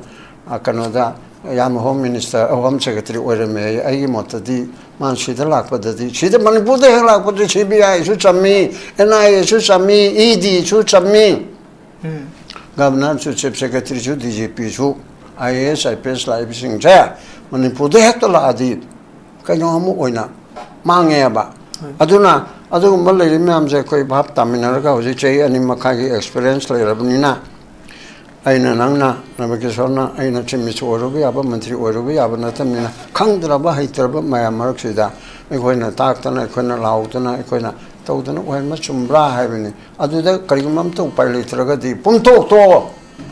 NRT ꯇꯥꯒꯦꯔꯥ ꯇꯥꯔꯣꯏꯔꯦ ꯃꯤꯌꯥꯝ ꯍꯨꯞꯇꯅ ꯇꯧꯔꯒ ꯑꯃꯨꯛ ꯃꯈꯥ ꯆꯠꯊꯕ ꯇꯥꯔꯦꯗꯅ ꯑꯗꯨꯅꯤ ꯌꯥꯝ ꯅꯨꯡꯉꯥꯏꯖꯩ ꯑꯩꯈꯣꯏꯒꯤ ꯍꯧꯖꯤꯛ ꯍꯧꯖꯤꯛ ꯂꯩꯔꯤꯕ ꯑꯩꯈꯣꯏꯒꯤ ꯐꯤꯕꯝꯁꯤꯗ ꯑꯩꯈꯣꯏꯒꯤ PRꯒꯤ ꯃꯈꯥꯗ ꯁꯦꯟꯇꯔ ꯂꯤꯗꯔꯁꯤꯡꯗ ꯏꯟꯕꯕꯨꯗꯤ ꯄꯣꯄꯨꯂꯔ ꯒꯚꯔꯟꯃꯦꯟꯠ ꯑꯃ ꯂꯩꯔꯕ ꯃꯇꯨꯡꯗ ꯑꯩꯈꯣꯏꯒꯤ ꯑꯦꯁꯦꯝꯕ꯭ꯂꯤꯅ ꯂꯧꯕ ꯋꯥꯔꯦꯞꯇꯨꯅ ꯍꯦꯟꯅ ꯄ꯭ꯔꯦꯁꯔ ꯀꯟꯒꯅꯤ ꯑꯗꯨ ꯇꯉꯥꯏ ꯐꯗꯦ ꯍꯥꯏꯕꯗꯨꯅꯤ ꯄꯥꯎ ꯍꯥꯏꯍꯧꯗ꯭ꯔꯦ ꯑꯦꯁꯦꯝꯕ꯭ꯂꯤꯒ ꯐꯝꯃꯛꯀꯗꯣꯏꯅꯦꯕ ꯑꯗꯨꯒ ꯑꯩꯈꯣꯏꯒꯤ ꯑꯔꯣꯏꯕꯒꯤ ꯑꯣꯏꯅ ꯖꯅꯕꯁꯨ ꯂꯥꯛꯆꯅꯤꯡꯉꯤ ꯍꯧꯖꯤꯛ ꯍꯧꯖꯤꯛꯀꯤ ꯂꯩꯔꯤꯕ ꯐꯤꯕꯝꯁꯤꯗ ꯑꯩꯈꯣꯏꯒꯤ ꯂꯝꯕꯤ ꯆꯠꯊꯣꯛ ꯆꯠꯁꯤꯟ ꯌꯥꯕꯒꯤ ꯃꯇꯥꯡꯗ ꯍꯦꯛ ꯍꯧꯔꯛꯄ ꯃꯇꯝ PRꯁꯤꯅ ꯍꯧꯔꯛꯄ ꯃꯇꯝꯗ ꯑꯩꯈꯣꯏꯒꯤ ꯍꯣꯝ ꯃꯤꯅꯤꯁꯇꯔ ꯑꯃꯤꯠ ꯁꯥꯍꯅ ꯆꯠꯄ ꯌꯥꯔꯅꯤ ꯍꯥꯏꯅ ꯍꯥꯏꯔꯨꯕ ꯃꯤꯀꯨꯞꯇ ꯆꯠꯂꯨꯕ ꯃꯤꯀꯨꯞꯇ ꯑꯩꯈꯣꯏꯒꯤ MST ꯕꯁ ꯑꯃ ꯃꯩ ꯊꯥꯈꯤꯕꯒꯤ ꯊꯧꯗꯣꯛ ꯂꯩꯈꯤ ꯑꯗꯨꯒ ꯍꯧꯖꯤꯛ ꯐꯥꯎꯕꯒꯤ ꯑꯣꯏꯅ ꯆꯠꯄ ꯃꯇꯝꯗ ꯑꯗꯨꯒ ꯀꯨꯀꯤꯒꯤ ꯁꯥꯏꯠꯇꯒꯤꯁꯨ ꯌꯥꯝꯅ ꯐꯣꯡꯅ ꯑꯩꯈꯣꯏꯒꯤ ꯀꯨꯀꯤꯒꯤ ꯑꯦꯔꯤꯌꯥꯁꯤꯡꯗ ꯃꯩꯇꯩ ꯑꯃꯠꯇ ꯆꯪꯂꯛꯄ ꯌꯥꯔꯣꯏ ꯍꯥꯏꯅ ꯑꯩꯈꯣꯏꯒꯤ ꯁꯤꯔꯣꯏ ꯐꯦꯁꯇꯤꯚꯦꯜ ꯄꯥꯡꯊꯣꯛꯄꯒꯤ ꯃꯇꯥꯡꯗꯁꯨ ꯐꯣꯡꯗꯣꯛꯈꯤꯕ ꯋꯥꯐꯝ ꯂꯩꯔꯤ ꯍꯧꯖꯤꯛ ꯐꯥꯎꯒꯤ ꯑꯣꯏꯅꯗꯤ ꯇꯁꯦꯡꯅ ꯑꯩꯈꯣꯏꯒꯤ ꯊꯃꯣꯏꯗ ꯃꯤ ꯄꯥꯏꯕ ꯌꯥꯎꯗꯅ ꯑꯩꯈꯣꯏꯒꯤ ꯃꯩꯇꯩꯁꯤꯡꯅ ꯍꯥꯏꯔꯤꯕ ꯅꯦꯁꯅꯦꯜ ꯍꯥꯏꯋꯦꯁꯤꯡꯗ ꯆꯠꯄꯒꯤ ꯐꯤꯕꯝꯁꯤ ꯉꯝꯕꯒꯤ ꯐꯤꯕꯝ ꯑꯣꯏꯗ꯭ꯔꯤ ꯍꯥꯏꯕ ꯇꯥꯔꯦ ꯁꯤ ꯑꯩꯈꯣꯏꯒꯤ PR ꯂꯩꯉꯥꯛꯀꯤ ꯃꯈꯥꯗꯅꯤ ꯑꯗꯨꯒ ꯃꯈꯣꯏꯅ ꯐꯣꯡꯗꯣꯛꯈꯤꯕ ꯑꯩꯈꯣꯏꯒꯤ ꯃꯣꯔꯦ ꯑꯃꯗꯤ ꯆꯨꯔꯆꯥꯟꯄꯨꯔꯒꯤ IDPꯁꯤꯡ ꯌꯥꯎꯗꯅ ꯑꯩꯈꯣꯏꯒꯤ ꯔꯤꯂꯤꯐ ꯀꯦꯝꯞꯁꯤꯡꯗ ꯂꯩꯔꯤꯕꯁꯤꯡ ꯑꯁꯤ ꯃꯁꯥ ꯃꯁꯥꯒꯤ ꯍꯥꯟꯅꯒꯤ ꯃꯐꯝꯁꯤꯡꯗ ꯍꯟꯖꯤꯟꯅꯅꯕ ꯑꯩꯈꯣꯏꯒꯤ ꯇꯥꯡꯀꯛ 3 ꯊꯣꯛꯅ ꯑꯩꯈꯣꯏꯒꯤ ꯊꯕꯛ ꯄꯥꯏꯈꯠꯀꯅꯤ ꯗꯤꯁꯦꯝꯕꯔ ꯐꯥꯎꯗ ꯂꯣꯏꯁꯤꯟꯒꯅꯤ ꯍꯥꯏꯕꯅꯤ ꯑꯗꯨꯒ ꯍꯥꯏꯔꯤꯕ ꯂꯝ ꯑꯩꯈꯣꯏꯒꯤ ꯆꯨꯔꯆꯥꯟꯄꯨꯔ ꯑꯃꯗꯤ ꯃꯣꯔꯦꯒꯤꯁꯤꯅ ꯑꯩꯈꯣꯏꯒꯤ ꯑꯥꯐꯇꯔ ꯑꯩꯈꯣꯏꯒꯤ 2026ꯀꯤ ꯃꯥꯔꯆ ꯃꯇꯨꯡꯗ ꯈꯟꯅꯒꯅꯤ ꯍꯥꯏꯕ ꯋꯥꯐꯝ ꯑꯩꯈꯣꯏꯒꯤ ꯑꯣꯅꯔꯦꯕꯜ ꯒꯚꯔꯅꯔꯅ ꯐꯣꯡꯗꯣꯛꯈꯤꯕꯅꯤ ꯑꯗꯨ ꯍꯧꯖꯤꯛ ꯐꯥꯎꯒꯤ ꯑꯣꯏꯅ ꯑꯩꯈꯣꯏꯒꯤ IDPꯁꯤꯡ ꯑꯁꯤ ꯍꯟꯖꯤꯜꯍꯟꯕꯒꯤ ꯐꯤꯕꯝꯗꯨꯗꯤ ꯎꯗ꯭ꯔꯤ ꯍꯥꯏꯕ ꯇꯥꯔꯦ ꯑꯗꯨꯅ ꯑꯩꯈꯣꯏꯒꯤ ꯄꯣꯄꯨꯂꯔ ꯒꯚꯔꯟꯃꯦꯟꯠ ꯑꯃꯒ ꯑꯩꯈꯣꯏꯒꯤ PR ꯂꯩꯉꯥꯛꯀ ꯍꯦꯟꯅ ꯐꯕꯁꯤ ꯑꯩꯈꯣꯏ ꯀꯔꯝꯕꯅ ꯑꯩꯈꯣꯏꯒꯤ PR ꯂꯩꯉꯥꯛꯁꯤꯅ ꯍꯦꯟꯅ ꯁꯣꯂꯨꯁꯟ ꯄꯨꯔꯛꯀꯅꯤ ꯍꯥꯏꯅ ꯑꯁꯥ ꯇꯧꯕꯁꯤ ꯀꯗꯥꯏ ꯐꯥꯎꯕ ꯑꯩꯈꯣꯏ ꯑꯁꯥ ꯇꯧꯅꯤꯡꯉꯥꯏ ꯑꯣꯏ ꯍꯥꯏꯕꯗꯨꯅꯤ ꯍꯟꯖꯗ ꯂꯥꯛꯆꯅꯤꯡꯖꯩ ꯑꯔꯣꯏꯕꯗ ꯊꯝꯕꯤꯌꯨ ꯑꯩꯗꯤ ꯉꯁꯥꯏꯒꯤ ꯄꯣꯄꯨꯂꯔ ꯒꯚꯔꯟꯃꯦꯟꯠ ꯊꯝꯕ ꯇꯥꯃꯣ ꯃꯅꯤꯅꯕꯨꯗꯤ ꯑꯩꯈꯣꯏꯅ ꯇꯥꯛꯄꯤꯕ ꯀꯥꯏ ꯑꯩ ꯃꯁꯤꯃꯗꯤ ꯇꯥꯃꯣ ꯃꯅꯤ ꯍꯣꯏ ꯂꯥꯏꯔꯤꯛ ꯂꯥꯏꯁꯨꯁꯨ ꯌꯥꯝ ꯍꯩꯔꯤꯕꯅꯤ ꯑꯩꯈꯣꯏ ꯃꯌꯥꯝꯅ ꯔꯦꯁꯄꯦꯛ ꯇꯧꯖꯔꯤꯅꯤ ꯑꯍꯟꯁꯨ ꯑꯣꯏꯕ ꯈꯪꯕ ꯍꯩꯕꯗ ꯑꯩꯈꯣꯏꯗꯒꯤ ꯌꯥꯝ ꯍꯦꯟꯅ ꯈꯪꯕꯤꯔꯤꯕꯅꯤ ꯑꯗ ꯇꯥꯃꯣ ꯃꯅꯤꯅ ꯇꯥꯛꯄꯗꯣ ꯄꯣꯄꯨꯂꯔ ꯒꯚꯔꯟꯃꯦꯟꯠꯅ ꯇꯥꯕꯤꯔꯣꯏꯕ ꯂꯧꯔꯣꯏ ꯍꯥꯏꯕꯗꯤ ꯍꯧꯈꯤꯕ ꯊꯕꯛꯅ ꯁꯛꯈꯤꯅꯤ 2023ꯒꯤ ꯃꯦꯒꯤ ꯇꯥꯔꯤꯛ 23ꯗꯒꯤ ꯊꯣꯛꯂꯛꯄ ꯏꯔꯥꯡ ꯍꯟꯗꯛꯀꯤ 25ꯀꯤ ꯐꯦꯕ꯭ꯔꯨꯋꯥꯔꯤ ꯇꯥꯔꯤꯛ 9ꯗ ꯂꯩꯔꯝꯃꯤꯕ NBRꯦꯅ ꯂꯨꯆꯤꯡꯕ ꯁꯔꯀꯥꯔꯗꯨꯅ ꯇꯥꯃꯣ ꯃꯅꯤꯕꯨ ꯀꯧꯗꯨꯅ ꯏꯌꯥꯝꯕ ꯋꯥꯁꯦ ꯑꯃꯨꯛꯇ ꯇꯥꯟꯅꯁꯤ ꯁꯤ ꯃꯇꯥꯡꯗ ꯈꯟꯅꯁꯤ ꯍꯥꯏꯅ ꯀꯧꯈꯤ ꯍꯥꯏꯕꯁꯦ ꯑꯩ ꯇꯥꯈꯤꯗꯦ ꯍꯥꯏꯔꯤꯕ ꯑꯗꯨꯅ ꯑꯩꯈꯣꯏꯅ ꯇꯥꯛꯑꯒ ꯀꯔꯤ ꯍꯥꯏꯅ ꯃꯣꯏꯅ ꯂꯧꯕꯤꯅꯤ ꯍꯥꯏꯕꯁꯨ ꯂꯩꯇꯦ ꯑꯗꯒꯤ ꯇꯥꯛꯅꯕꯒꯤ ꯄ꯭ꯔꯣꯕꯤꯖꯟꯁꯨ ꯑꯥꯏꯟꯗ ꯌꯥꯎꯗꯦ ꯀꯥꯏꯅ ꯀꯣꯟꯁꯇꯤꯇ꯭ꯌꯨꯁꯟꯗ ꯌꯥꯎꯔꯤꯕ ꯑꯩ ꯁꯔꯀꯥꯔꯗ ꯆꯤꯞ ꯁꯦꯀ꯭ꯔꯦꯇꯔꯤ ꯐꯥꯎ ꯑꯣꯏꯖꯔꯝꯃꯦ ꯔꯨꯜꯁ ꯑꯣꯐ ꯕꯤꯖꯤꯅꯦꯁ ꯍꯥꯏꯅ ꯑꯃ ꯂꯩꯔꯤꯑꯕꯀꯣ ꯔꯨꯜꯁ ꯑꯣꯐ ꯕꯤꯖꯤꯅꯦꯁ ꯑꯗꯒꯤ ꯇ꯭ꯔꯥꯟꯖꯦꯛꯁꯟ ꯑꯣꯐ ꯕꯤꯖꯤꯅꯦꯁ ꯔꯨꯜꯁ ꯍꯥꯏꯁꯦ ꯀꯣꯟꯁꯇꯤꯇ꯭ꯌꯨꯁꯟꯒꯤ ꯃꯈꯥꯗ ꯁꯦꯝꯃꯤꯕꯅꯦ ꯍꯥꯏꯔꯤꯕ ꯇꯥꯃꯣ ꯃꯅꯤꯒꯨꯝꯕ ꯂꯥꯏꯔꯤꯛ ꯍꯩꯕ ꯑꯃꯅ ꯃꯤꯅꯤꯁꯇꯔꯗ ꯅꯠꯇ꯭ꯔꯒ ꯆꯤꯞ ꯃꯤꯅꯤꯁꯇꯔꯗ ꯇꯥꯛꯑꯣ ꯍꯥꯏꯕ ꯄ꯭ꯔꯣꯕꯤꯖꯟ ꯌꯥꯎꯗꯦ ꯍꯥꯏꯔꯤꯕ ꯑꯦꯚ꯭ꯔꯤ ꯒꯚꯔꯟꯃꯦꯟꯠ ꯗꯤꯄꯥꯔꯠꯃꯦꯟꯠꯁꯦ ꯃꯁꯤꯒꯤ ꯑꯦꯐꯤꯌꯔꯁꯦ ꯀꯟꯁꯔꯟ ꯃꯤꯅꯤꯁꯇꯔꯗꯨꯒꯤ ꯃꯥꯒꯤ ꯑꯄꯥꯝꯕꯗꯨꯒꯤ ꯃꯇꯨꯡ ꯏꯟꯅ ꯆꯂꯥꯏꯅꯤ ꯍꯥꯏꯗꯅ ꯔꯨꯜꯗ ꯌꯥꯎꯖꯔꯤꯅꯤ ꯍꯥꯏꯔꯤꯕ ꯑꯗꯨꯅ ꯄꯕ꯭ꯂꯤꯛꯀꯤ ꯂꯤꯗꯔ ꯑꯣꯏꯔꯤꯕ ꯂꯥꯏꯔꯤꯛꯁꯨ ꯍꯩꯕ ꯇꯥꯃꯣ ꯃꯅꯤꯒꯨꯝꯕꯒꯤ ꯋꯥ ꯀꯧꯕꯗꯣ ꯋꯥ ꯇꯥꯅꯤ ꯍꯥꯏꯕꯗꯣ ꯔꯨꯜꯗ ꯌꯥꯎꯗꯕ ꯄꯣꯠꯅꯦꯕ ꯃꯁꯤꯗꯤ ꯑꯩꯈꯣꯏꯅ ꯑꯐꯕ ꯂꯣꯟꯗ ꯑꯩꯈꯣꯏꯅ ꯒꯥꯏꯗ ꯇꯧꯅꯤ ꯍꯥꯏꯕꯅꯤ ꯂꯥꯛꯀꯗꯧꯔꯤꯕ ꯑꯅꯧꯕ ꯆꯤꯞ ꯃꯤꯅꯤꯁꯇꯔꯗꯨꯅ ꯇꯥꯃꯣ ꯃꯅꯤ ꯀꯧꯔꯒ ꯋꯥ ꯇꯥꯟꯅꯒꯗ꯭ꯔꯥ ꯍꯪꯒꯗ꯭ꯔꯥ ꯑꯩ ꯋꯥꯈꯜꯗꯗꯤ ꯍꯪꯉꯣꯏ ꯀꯩꯅꯣꯗ ꯃꯣꯏꯅ ꯍꯪꯒꯗꯣꯏꯁꯤꯗꯤ ꯃꯈꯣꯏꯒꯤ ꯂꯩꯔꯤꯕ BJPꯒꯤ ꯁꯦꯟꯇ꯭ꯔꯦꯜ ꯂꯤꯗꯔꯁꯤꯡꯗ ꯑꯩꯈꯣꯏ ꯑꯁꯤ ꯇꯧꯕ ꯌꯥꯕ꯭ꯔꯥ ꯌꯥꯗꯕ꯭ꯔꯥ ꯀꯥꯏꯅ ꯑꯗꯤ ꯍꯪꯉꯛꯀꯗ꯭ꯔꯥ ꯑꯗꯨꯁꯨ ꯑꯥꯎꯠꯁꯥꯏꯗ ꯗ ꯀꯣꯟꯁꯇꯤꯇ꯭ꯌꯨꯁꯟꯅꯤ ꯑꯥꯎꯠꯁꯥꯏꯗ ꯗ ꯔꯨꯜꯅꯤ ꯍꯥꯏꯔꯤꯕꯀꯣ ꯑꯗꯨꯒ ꯁꯦꯀꯦꯟ ꯄꯣꯏꯟꯗ ꯇꯥꯃꯣꯁꯨ ꯀꯛꯆꯕꯗꯤ ꯅꯠꯇꯦꯀꯣ ꯑꯩꯅ ꯃꯁꯤ ꯔꯨꯜꯗ ꯄꯨꯊꯣꯛꯆꯔꯛꯄ ꯌꯥꯅꯤ ꯍꯧꯈꯤꯕ ꯃꯑꯣꯡꯗꯨꯗ ꯑꯩꯅ ꯁꯨم ꯅꯤꯡꯁꯤꯡꯖꯔꯛꯄꯩ ꯋꯥꯅꯤꯀꯣ ꯑꯅꯤꯁꯨꯕꯗꯗꯤ ꯍꯧꯖꯤꯛꯀꯤ ꯂꯩꯔꯤꯕ PRC ꯂꯩꯕꯒ ꯄꯣꯄꯨꯂꯔ ꯒꯚꯔꯟꯃꯦꯟꯠ ꯂꯩꯕꯒ ꯀꯅꯥꯅ ꯐꯒꯦ ꯁꯤꯅꯤ ꯍꯥꯏꯔꯤꯕ ꯑꯩꯗꯤ ꯄꯣꯄꯨꯂꯔ ꯒꯚꯔꯟꯃꯦꯟꯠꯗꯩꯗꯤ PRꯅ ꯍꯦꯟꯅ ꯐꯩ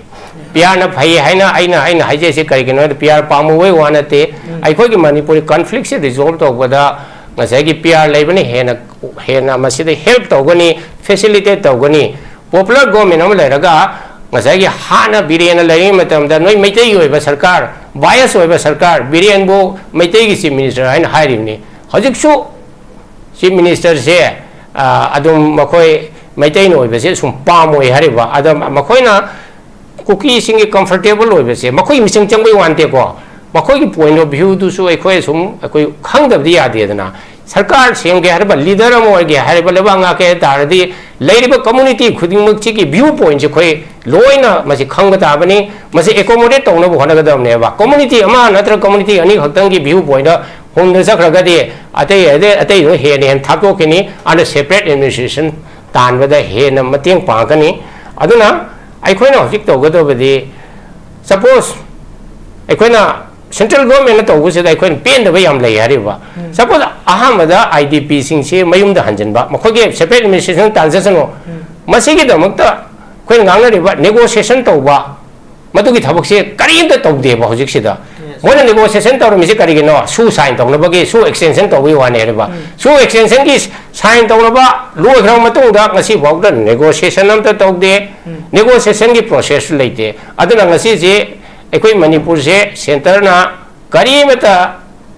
attention pi daba karimata problem de solve to bo to no bona daba suppose ekoi security khakta di yaro ya ba security pi ba khakta na IDP sing hanjan ba yaro ya re ba ekoi gi masen ni manung da yana ba ma agreement ma taro ga ekoi masen amaga ham to no roi hai ba adu ma che ma ina ba changi adu gi mathakta security to provide to ga mi je hanjil hanga da ne ya ba adu ma koi gi mi hanjil han bisiga ngasai gi kano siga separate administration siga mo hoina ri link tong ha ton le re ba hanjil han ta di mo separate administration no phangro is khang ye ba aduna ai khoi gi priority se leader oi ba MLA sing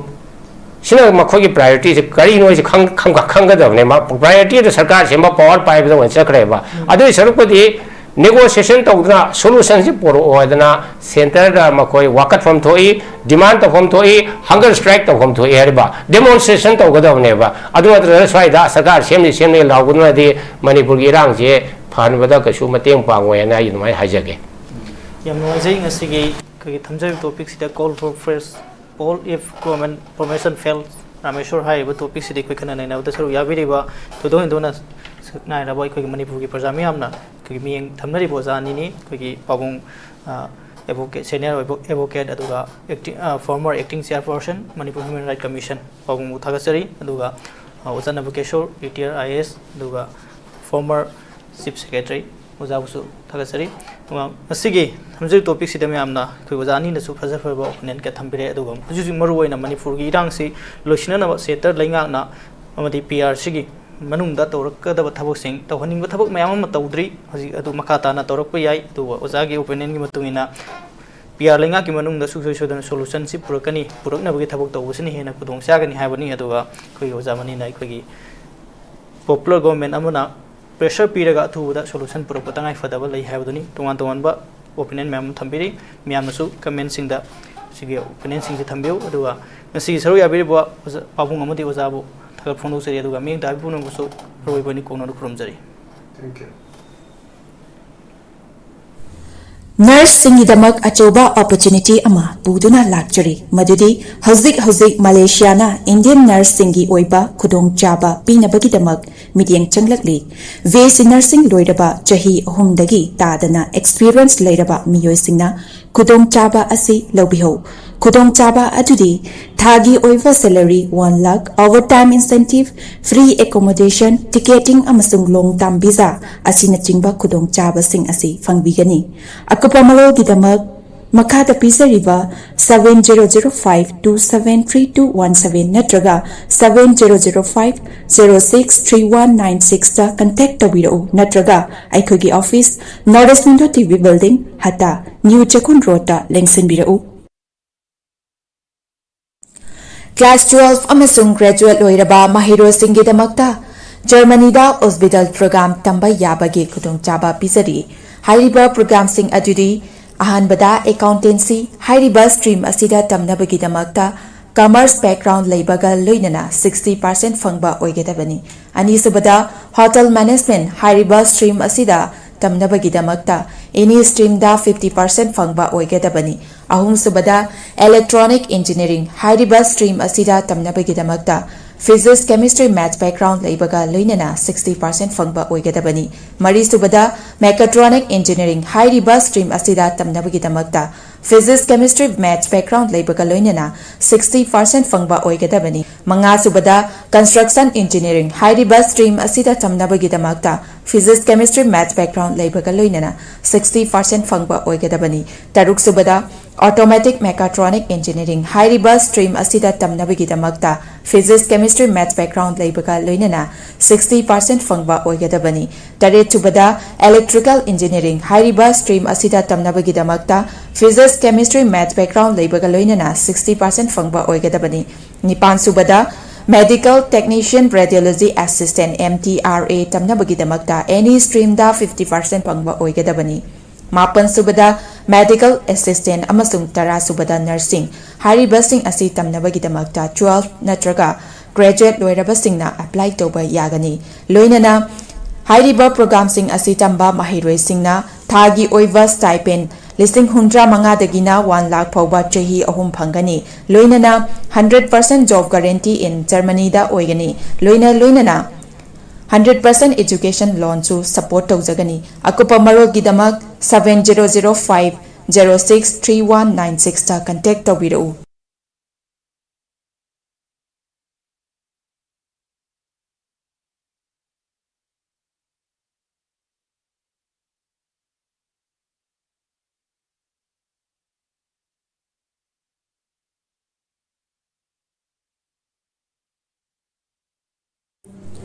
Riyadh की private hospital की nurse की ahangba famsing kauri ahanba round की interview नवंबर की तांग मरीदा पांगथोकचगनी यामद्रबदा चही अमा experience लेबा ओइगदबनी experience लेतबा मियोइसिंगी ओइनदी recently work तोबा हुजिक थबक तोबा मियोइसिंगना अप्लाई तोबा यागनी एकोमोडेशन अमसुंग ट्रांसपोर्टेशन खुदिमक फ्री ओइजगनी माइगी थाकना बेसी nursing लोइबा नत्रगना post basic basic nursing JNM natragana diploma in nursing loiba oigadabani thagi oiba salary lising mautra dagina lakh amaga lising kun phawba oigani akupa marol gidamak 9366230077 natragana 7005273217 da contact tawbirau natragana aikogi office Sparkle Educational Service Northeast Window TV Building Hata New Chekon Road Lengsen Birau